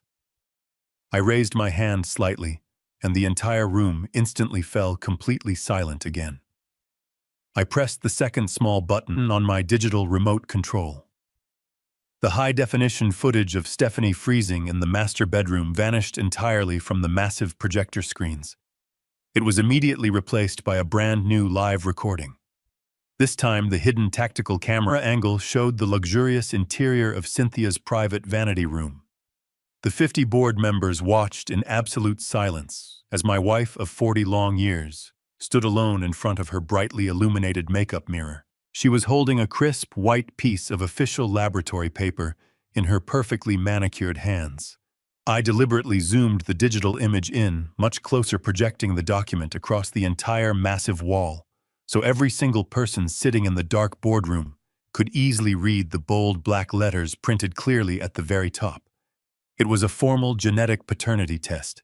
A collective loud gasp echoed sharply through the dark room as the senior directors read the shocking, undeniable results of the complex genetic analysis. Cynthia let out a strangled, terrified cry from her seat at my left side. She violently threw her shaking hands over her pale face, shaking her head rapidly, as if she could somehow magically deny the undeniable physical evidence proudly projected in front of all her professional peers. but I was absolutely not finished dismantling her fake life. I tapped another small button on the black remote. The crisp, clear audio from the hidden military-grade tactical microphone instantly filled the silent corporate boardroom. My wife's own voice echoed loudly through the high-quality surround sound speakers, dripping with a dark, twisted affection I had never once heard her use during our entire marriage. "The plan is working perfectly, Vincent," her recorded voice murmured softly into a cheap, prepaid burner phone. "Harrison is declining rapidly. The fake mountain crash completely broke his spirit, and the blue pills are finally working. He thinks he just narrowly escaped death." Every single senior director in the massive room turned their heads simultaneously to look directly at Vincent Cross. The arrogant, smug, shark-like smile that had previously decorated his confident face since the moment he walked through the heavy double doors had completely vanished without a single trace. He was sitting completely rigid in his expensive leather chair, his dark eyes wide with sudden primal fear. The recording continued to play loudly, ruthlessly, exposing every single miserable layer of their monumental 35-year deception to the entire business world. "Everything is ready." Cynthia's voice whispered softly through the overhead speakers. "Bradley is ready to sign the final transition papers on Friday afternoon. The moment Harrison formally steps down, our son is finally going to inherit what is rightfully yours. He will hand you the keys to the entire Wright Logistics empire on a beautiful silver platter." I stopped the audio playback with a sharp click, letting the heavy, suffocating silence return fully to the massive glass-walled room. I turned my head very slowly and locked my tired eyes directly onto Vincent Cross. The ruthless billionaire rival looked exactly like a man who had just stepped blindly onto a hidden explosive landmine. I walked slowly and deliberately around the edge of the long, polished mahogany table, my leather shoes echoing loudly against the hard floor. "Congratulations, Vincent," I said smoothly, keeping my deep voice incredibly calm, freezing cold and razor-sharp. "You successfully planted your bastard in my house. You managed to orchestrate an impressive 35-year affair right under my nose while I was busy building an empire." I watched his thick throat swallow hard as the board members stared at him with absolute, total disgust. "You successfully fooled a man who trusted his family blindly." I continued, my voice bouncing off the high glass windows. "But you made one fatal, monumental mistake in your grand master plan." I stopped walking and pointed a steady finger directly at the terrified, sweating man sitting to my right. "You should have taught him loyalty." Bradley was hyperventilating uncontrollably, now his chest heaving violently up and down as he slowly realized his entire fraudulent, luxurious existence was being systematically, permanently dismantled in front of the most powerful, wealthy people in the entire city. He frantically looked at his biological father sitting across the room. Then he desperately looked up at me, completely, hopelessly, trapped in a terrifying nightmare of his own foolish making. I calmly walked back to the head of the long table and held up the small digital remote control one final glorious time. I looked directly down at Bradley, seeing the absolute raw terror radiating from his pale, sweating face. "You truly thought you were the absolute smartest person in this entire room," I told him very softly, so only he could hear the deep disappointment in my voice. "You arrogant boy.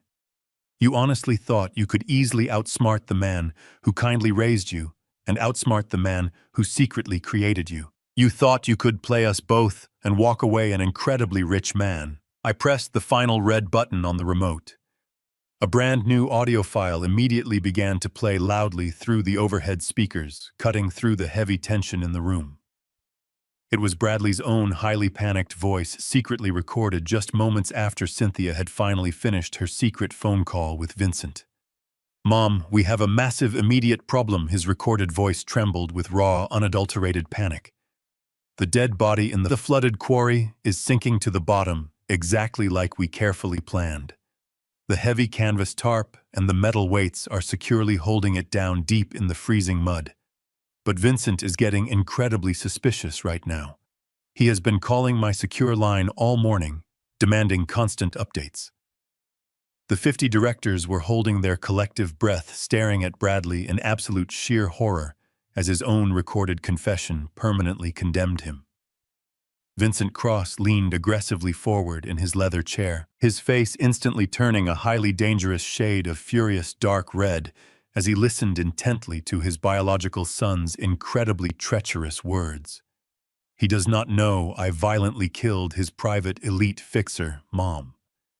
The loud recording continued playing, sealing Bradley's ultimate, inescapable fate. If my real biological father ever actually finds out, I selfishly kept all the $3 million assassination money entirely for myself, he will absolutely violently kill us both. The final words of the secret audio recording hung heavily in the freezing air of the locked corporate boardroom. The absolute silence that followed was completely deafening. Bradley slowly lowered his trembling head down toward the polished mahogany table, fully realizing that his own unbelievable greed had successfully managed to dig his permanent grave. I stood silently there, watching my enemies fall. Vincent Cross remained absolutely paralyzed in his heavy leather chair for several agonizing seconds. The arrogant billionaire who had spent his entire ruthless career manipulating markets and destroying rival companies was currently incapable of processing the devastating magnitude of the audio recording. He slowly turned his head away from the massive projector screens and locked his dark, furious eyes directly onto the pale, trembling face of his own biological son.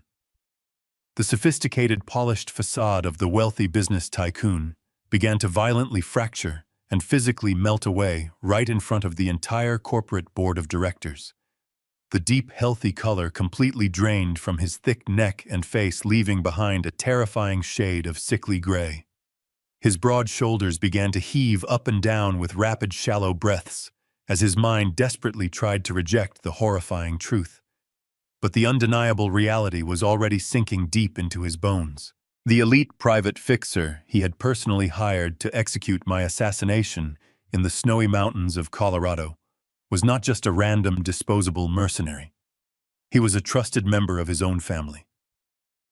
Vincent slowly placed both of his large, trembling hands flat against the polished surface of the mahogany table and pushed his heavy body upward. He stood completely upright, his massive frame casting a long, dark shadow across the crisp, white legal documents scattered carelessly across the wood.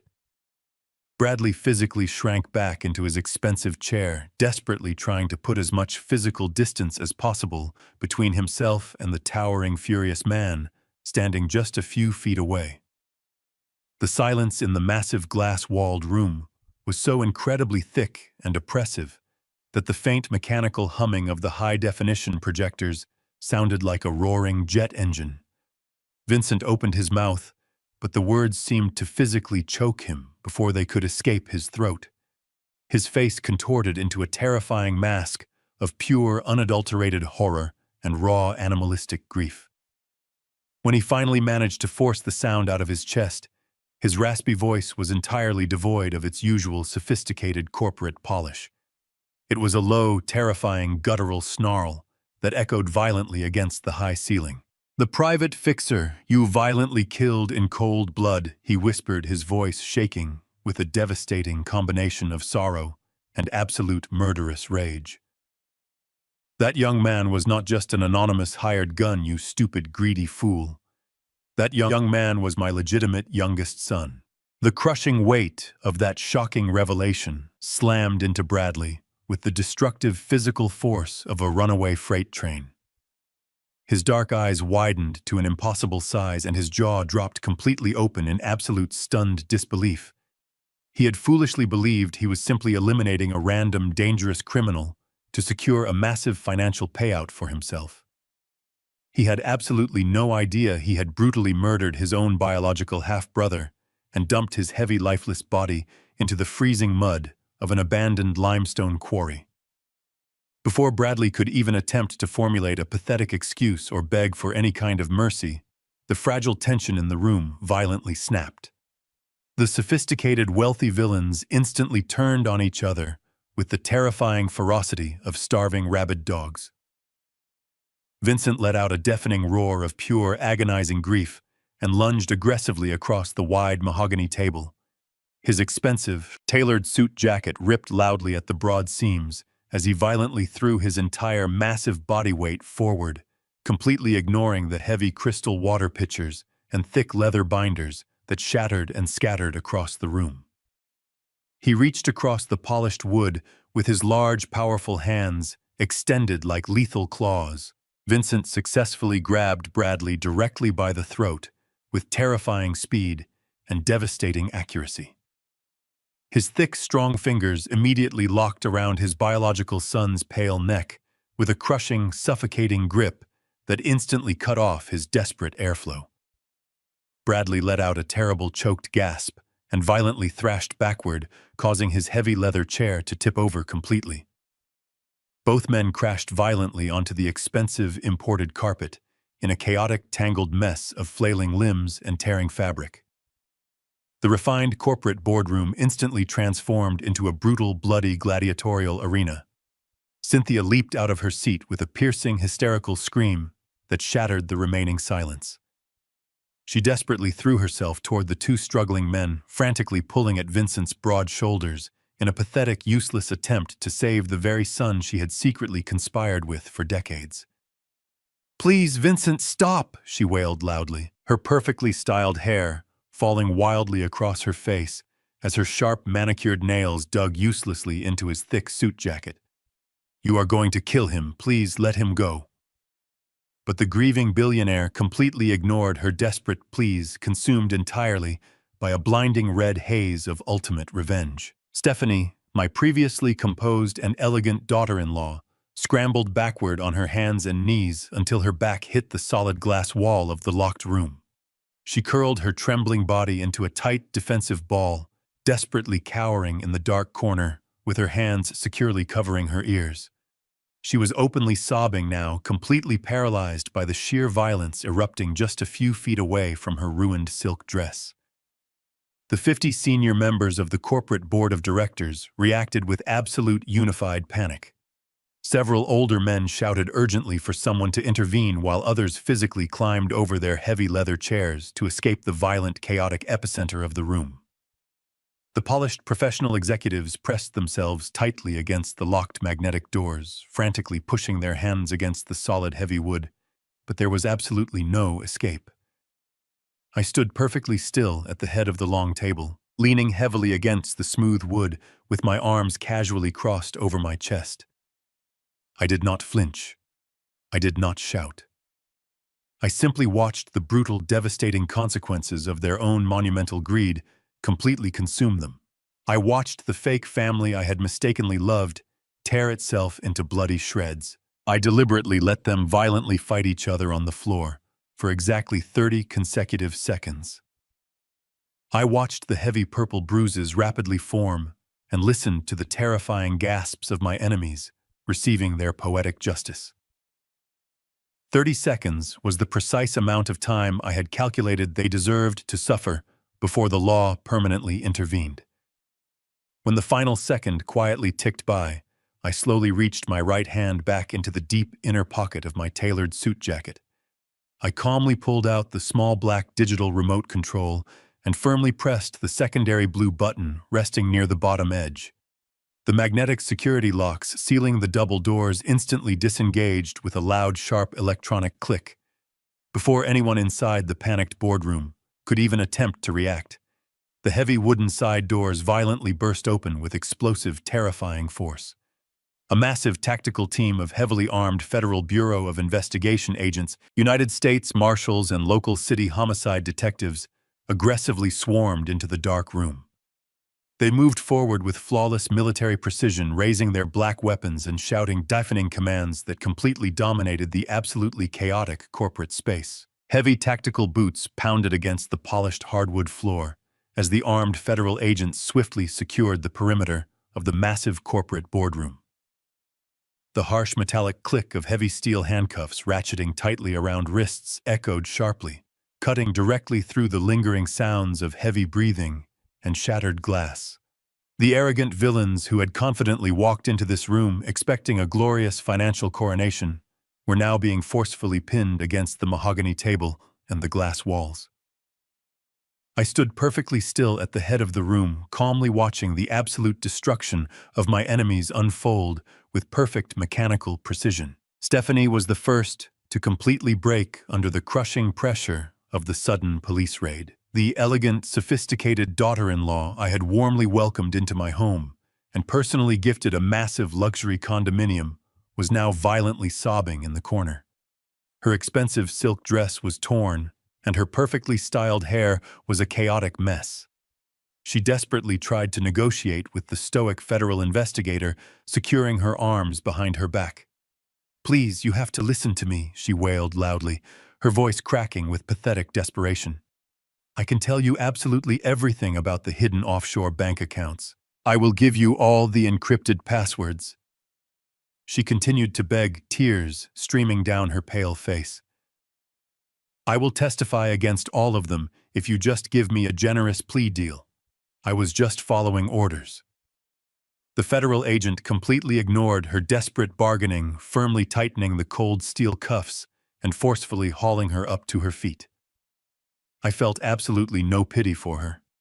This was the exact same woman who had smiled sweetly at my bedside while attempting to feed me a highly lethal, untraceable cardiac arrest inducer just a few very short days ago. While Stephanie pathetically attempted to trade her loyalty for a reduced prison sentence, Cynthia realized that her monumental 35-year deception had reached its absolute end. The flawless, sophisticated mask she had worn for 4 decades shattered completely. She managed to break away from the arresting officer for a brief second and threw her heavy body across the ruined boardroom carpet. She violently crashed onto her knees right at my feet, desperately grabbing the fabric of my tailored suit pants with her shaking manicured hands. Her pale face was contorted in a mask of pure, unadulterated terror and agonizing desperation. "Harrison, please!" she wailed hysterically, her loud voice bouncing off the high glass windows of the corporate execution chamber. "You have to stop them. Please tell them this is just a terrible misunderstanding." I looked down at the woman I had unconditionally loved and blindly trusted with my entire life. She was looking up at me with wide, terrified eyes, actively attempting to use the same artificial affection that had kept me completely blind to her toxic betrayals for nearly 4 decades. "It was all Vincent's brilliant, terrible idea," she sobbed loudly, pointing a shaking finger across the large room. "He manipulated me, Harrison. He forced me to go along with the horrific plan to take your company. I never truly wanted you to die. I love you, Harrison. I have always truly loved you." Her desperate, pathetic lies hung heavily in the cold air between us. I stood there looking down at her weeping form, feeling absolutely devoid of any lingering affection, sadness, or pity. The deep, crushing emotional pain I had suffered in the dark isolation of my private study had been entirely consumed by a cold, hardened, absolute resolve. I looked directly into her crying dark eyes. "You do not know the true meaning of that word," I said softly, my deep voice remaining perfectly and entirely devoid of any emotion. I smoothly and deliberately kicked my leg backward, forcefully ripping the fine fabric of my tailored pants, completely free from her desperate, clutching grasp. I took a slow step back, putting physical distance between myself and the toxic parasite I had mistakenly called my beloved wife. "You sold your soul, your family, and your honor for money," I stated coldly. "Now you get to pay the ultimate price. Enjoy your long time in federal prison." 2 strong federal marshals immediately stepped forward, grabbing Cynthia aggressively by her shoulders and pulling her forcefully away from my feet. She screamed and thrashed wildly against their firm grip, but they easily secured her wrists in heavy handcuffs, completely ignoring her loud, hysterical protests. Across the ruined boardroom, the physical aftermath of the brutal fight between father and son was being handled by the local homicide detectives. Bradley was violently hauled up from the carpet, His expensive custom suit was torn to shreds and bright red blood streamed steadily from a deep, ugly cut above his dark right eye. His face was heavily bruised and rapidly swelling from the furious, unhinged physical attack delivered by his own biological father. Bradley staggered on his feet, looking completely disoriented and absolutely terrified as the cold metal cuffs locked tightly around his wrists. The arrogant, smug corporate executive who had confidently handed me a gold pen to sign away my entire logistics empire was now a broken, bleeding criminal. He desperately looked across the chaotic room, seeking any kind of salvation. But he did not look at me, the man who had funded his entire luxurious, privileged existence for 35 long years. Instead, he looked directly at the wealthy billionaire rival being handcuffed against the far wall. "Dad, please," Bradley cried out, his voice cracking with immense pain and raw panic. "You have to help me. You have to use your lawyers to fix this." Vincent Cross turned his head and glared at his biological son with a look of pure, unadulterated, murderous hatred. The grieving father who had just discovered his own flesh and blood had murdered his youngest legitimate son offered absolutely no comfort. "You are completely dead to me," Vincent snarled, viciously spitting the bitter words across the room. Vincent was aggressively shoved forward by the federal agents, completely ignoring the pathetic, bleeding son who had double-crossed him for a mere $3 million. I stood silently in the center of the massive room, calmly watching the heavily armed officers systematically march the four villains toward the wide-open double doors. The 50 senior members of my corporate board of directors remained huddled together near the back wall, watching the unprecedented, shocking spectacle in absolute stunned silence. They had just witnessed the complete, undeniable destruction of a massive criminal conspiracy orchestrated from inside my very own private home. I watched carefully as the federal agents forcefully shoved them into the waiting elevators, 35 years of a fake family cleanly excised like a tumor. Stephanie was still weeping loudly, her head bowed in absolute shame. Next, they pushed Vincent inside his face, a hardened mask of furious, silent defeat. Bradley followed, stumbling weakly on his feet, the bright blood dripping slowly from his chin onto his ruined white dress shirt. Finally, they dragged Cynthia into the heavy metal box. She looked back at me one final time, silently begging for a rescue that was never coming. I stood still. 6 months have passed since the heavy magnetic doors of my massive corporate boardroom opened to reveal a heavily armed swarm of federal agents. The harsh, bitter winter that had frozen the city of Chicago completely melted away, leaving the sprawling, busy streets bathed in the warm, bright, healing light of a brand new summer. The natural transition of the changing seasons perfectly mirrored the profound, total transition within my own personal existence. I spent the first few agonizing weeks after the sudden police raid working incredibly closely with the federal authorities, local homicide detectives, and my absolutely ruthless corporate lawyer, Jonathan Reed. We had to carefully, meticulously ensure every single loose end of their monumental criminal conspiracy was permanently tied and securely destroyed. The extensive legal proceedings that immediately followed the chaotic arrests were swift, brutal, and entirely unforgiving.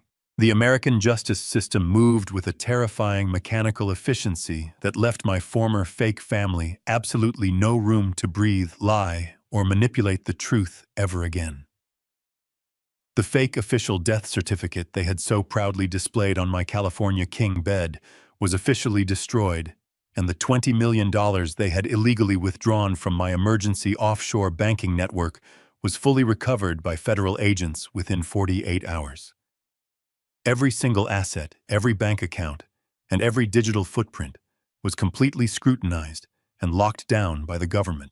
Vincent Cross, the arrogant, ruthless billionaire who had spent his entire adult life violently destroying rival companies and happily stealing other people's happiness, was completely eradicated from the global business world. His massive international logistics empire collapsed practically overnight when the devastating news of his direct active involvement in a murder-for-hire conspiracy became public knowledge. The federal government immediately seized all of his corporate assets, froze his countless hidden offshore bank accounts, and dismantled his entire executive board. During the highly publicized criminal trial, he looked like a hollow, broken, pathetic shadow of his former intimidating, confident self. The crushing, absolute realization that his own biological son had brutally murdered his youngest legitimate child had completely destroyed his once sharp mind. He did not even attempt to mount a vigorous legal defense against the overwhelming charges. He sat quietly in the crowded federal courtroom, staring blankly at the solid wooden table while the strict judge sentenced him to spend the remainder of his natural life behind the cold steel bars of a maximum security federal prison. He will die alone in a tiny concrete cell, completely stripped of his massive wealth, his false dignity, and his terrifying power. The corporate monster who had relentlessly tried to take my life was completely swallowed whole by his own massive blind greed. Bradley met an equally devastating and highly permanent ultimate fate. The spoiled, arrogant young man I had lovingly raised, generously funded, and blindly trusted for 35 long years finally faced the absolute maximum legal consequences of his monumental betrayal. His highly expensive defense attorneys frantically tried to argue that he was heavily manipulated by his mother and his biological father. But the overwhelming physical evidence was completely undeniable in the court of law. I sat in the gallery and watched the federal prosecutor hold up the torn, expensive dress shirt, permanently stained with the heavy iron, rich red clay and diesel fluid from my restricted off-the-books quarry. It was the very same shirt I had watched him frantically scrub in the basement laundry sink alone at midnight. The high-definition surveillance recordings captured from my private study and the completely recovered body of the murdered assassin, securely wrapped in the heavy canvas tarp, permanently sealed his dark doom. He was officially convicted of first-degree homicide, attempted murder, and massive corporate financial conspiracy. When the heavy legal sentence of consecutive life terms without the possibility of parole was formally announced, he completely broke down right there in the silent courtroom. He openly wept like a terrified child and desperately called out for me, begging the old man he thought he had completely outsmarted to somehow miraculously save him from his terrifying, grim reality. I sat perfectly still, looking at his bruised face with absolute cold, total indifference. I did not feel a single drop of pity for the toxic parasite who had actively planned to stop my beating heart with a lethal poison just so he could steal my lifetime of hard, exhausting work. I was violently dragged away in heavy metal chains, a convicted murderer who will spend the next 50 years rotting in a tiny dark cell, constantly looking over his shoulder in absolute, constant fear. Stephanie, the elegant, sophisticated daughter-in-law, who had so sweetly offered me a cup of hot chamomile tea, along with a lethal, untraceable chemical compound, learned a very harsh, permanent lesson about loyalty and ultimate betrayal. Her frantic, desperate, pathetic attempts to secure a generous legal plea deal by eagerly offering to testify against her own husband and her mother-in-law completely, entirely failed. The ambitious federal prosecutors did not need her highly unreliable testimony because my former Central Intelligence Agency tactical team had already provided them with flawless military-grade surveillance footage of her actively committing the terrible crimes inside my master bedroom. Without any valuable leverage to trade for her precious freedom, she was forced to squarely face the full crushing weight of the justice system. She was officially sentenced to serve 2 consecutive life sentences for her direct active role in the attempted assassination and the massive financial conspiracy. The expensive luxury condominium I had generously bought for her as a warm, welcoming wedding gift was immediately seized by the government to help pay for the massive financial legal restitutions. She will spend the best remaining decades of her young life wearing a cheap, scratchy institutional uniform, completely stripped of her expensive silk dresses, her imported expensive makeup, and her false, elegant, charming smile. She foolishly traded a beautiful life of absolute unlimited luxury for a permanent cold concrete cage. But the most profound and perfectly poetic justice was absolutely reserved for Cynthia. My wife of 40 years, the deceptive woman, who had comfortably shared my bed and my life, while secretly plotting my ultimate violent demise, suffered a fate that was arguably much worse than a simple standard prison sentence. She narrowly avoided a direct attempted murder charge because her highly expensive lawyers successfully argued she was not physically present during the dark midnight disposal of the body at the quarry, and did not directly physically hand me the poisoned blue pill. However, she was entirely destroyed by the ruthless financial and civil courts. My brilliant loyal lawyer, Jonathan Reed, flawlessly executed a series of highly complex, ironclad infidelity and absolute fraud clauses deeply buried within our original extensive estate planning documents. Because she had knowingly engaged in a continuous 35-year affair and actively conspired to commit massive corporate theft, she was legally aggressively stripped of every single physical and financial asset she possessed. The vast millions she thought she had successfully transferred to untraceable offshore accounts were instantly frozen, recovered, and returned directly to my primary corporate holdings. She was left completely penniless, without a single dollar to her name. She could not afford a luxury apartment or even a basic simple rental home in the worst part of the city.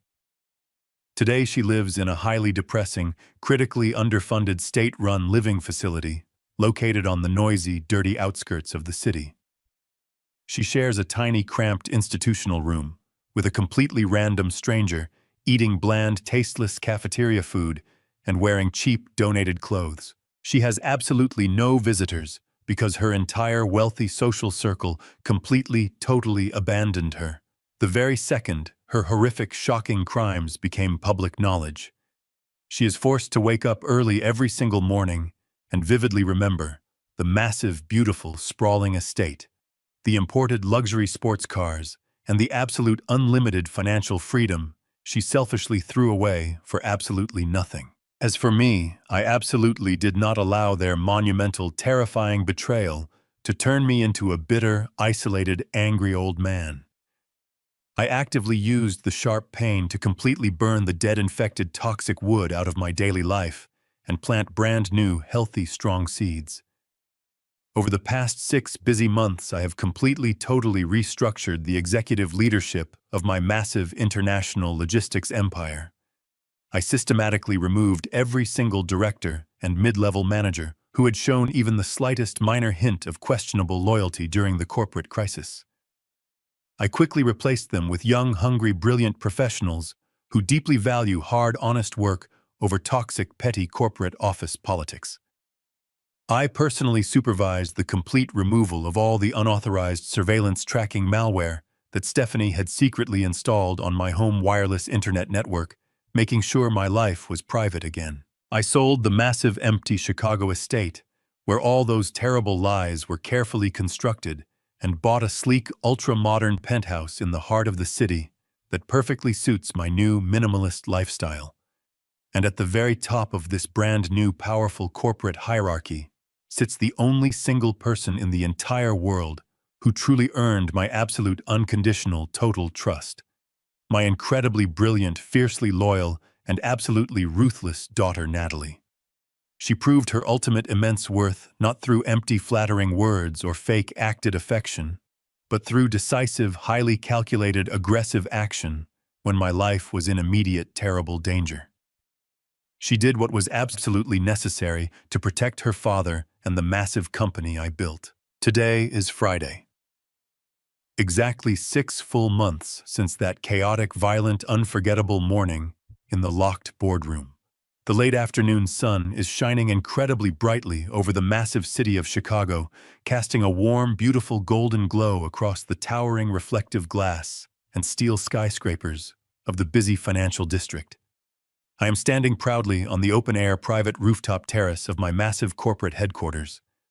The cool, gentle summer breeze softly brushes against my weathered face, bringing with it the distant, muffled, energetic sounds of the bustling city far below. I look out over the sprawling, endless urban horizon, feeling a profound, undeniable sense of absolute inner peace that I have not genuinely experienced in over 4 long decades. I am no longer carrying the suffocating, heavy, dark weight of a fake, perfectly acted family. I am no longer physically exhausting myself, trying to constantly provide unlimited luxury for ungrateful, toxic parasites who secretly wished for my death. I am completely, entirely alone, but I am absolutely not lonely.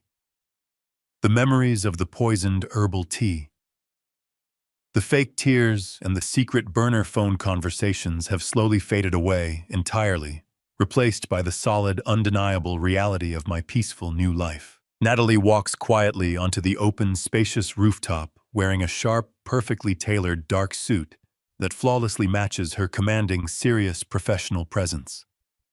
She stands right beside me, resting her strong hands gently on the smooth, clear glass railing. We look out at the beautiful, glowing city together, sharing a comfortable, silent, mutual understanding that requires absolutely no unnecessary words. I reach deep into the inner breast pocket of my suit jacket and slowly, carefully pull out a small, elegant velvet box. I open it to reveal the heavy, shiny, expensive gold-plated pen resting softly inside. It is the exact same expensive gold pen that Bradley had eagerly, greedily handed to me in the dark study, trying to violently force me to quickly sign away my entire life and my massive, hard-earned empire. I gently take the gold pen out of the soft black velvet and hand it directly to my loyal, trusted daughter.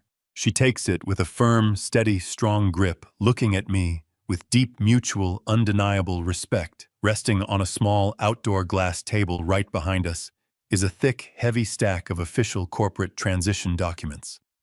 But these are absolutely not fraudulent papers designed to secretly steal my vast wealth. This is a legitimate, fully authorized Chief Executive Officer contract, transferring complete total power to the rightful perfect heir. Natalie walks confidently over to the table, leans forward, and smoothly signs her name on the dotted line using the heavy gold pen. I watch her smoothly sign the final legal document, feeling an overwhelming, massive surge of genuine, undeniable paternal pride swelling deep inside my chest. At exactly 70 years old, I am absolutely not at the bitter, sad end of my long life. I am proudly standing at the very bright, exciting beginning of a beautiful, brand new dawn. I have successfully, permanently transferred the heavy daily burden of intense corporate leadership to a brilliant woman who will undoubtedly passionately take the logistics company to incredible, unprecedented new heights. I am finally completely, entirely free to travel the world, to read, to breathe, and to simply exist without constantly nervously looking over my shoulder, expecting a knife in my back. I survived the ultimate, darkest betrayal and emerged significantly stronger, infinitely sharper, and completely spiritually liberated. The most important lesson I learned through this agonizing, brutal journey is that blood is just simple biology, but true, unyielding loyalty is an active, deliberate, difficult choice. True wealth is not measured by the millions in your bank account, but by the authenticity of the people sitting at your dinner table. For decades, I allowed the illusion of a perfect family to blind me to the parasites feeding off my life's work. Trust is a beautiful thing, but blind trust is a death sentence. When you sense deception, do not confront it with emotion. Confront it with cold, hard evidence. Do not fear cutting off toxic people, even if they share your roof. Sometimes you must burn the entire forest down to let the healthy trees grow. If this story opened your eyes, hit the like button and subscribe. Have you ever discovered a shocking betrayal from someone you trusted completely? Drop your experience in the comments below. Let me know where you are watching from, and stay tuned for the next story of survival and truth.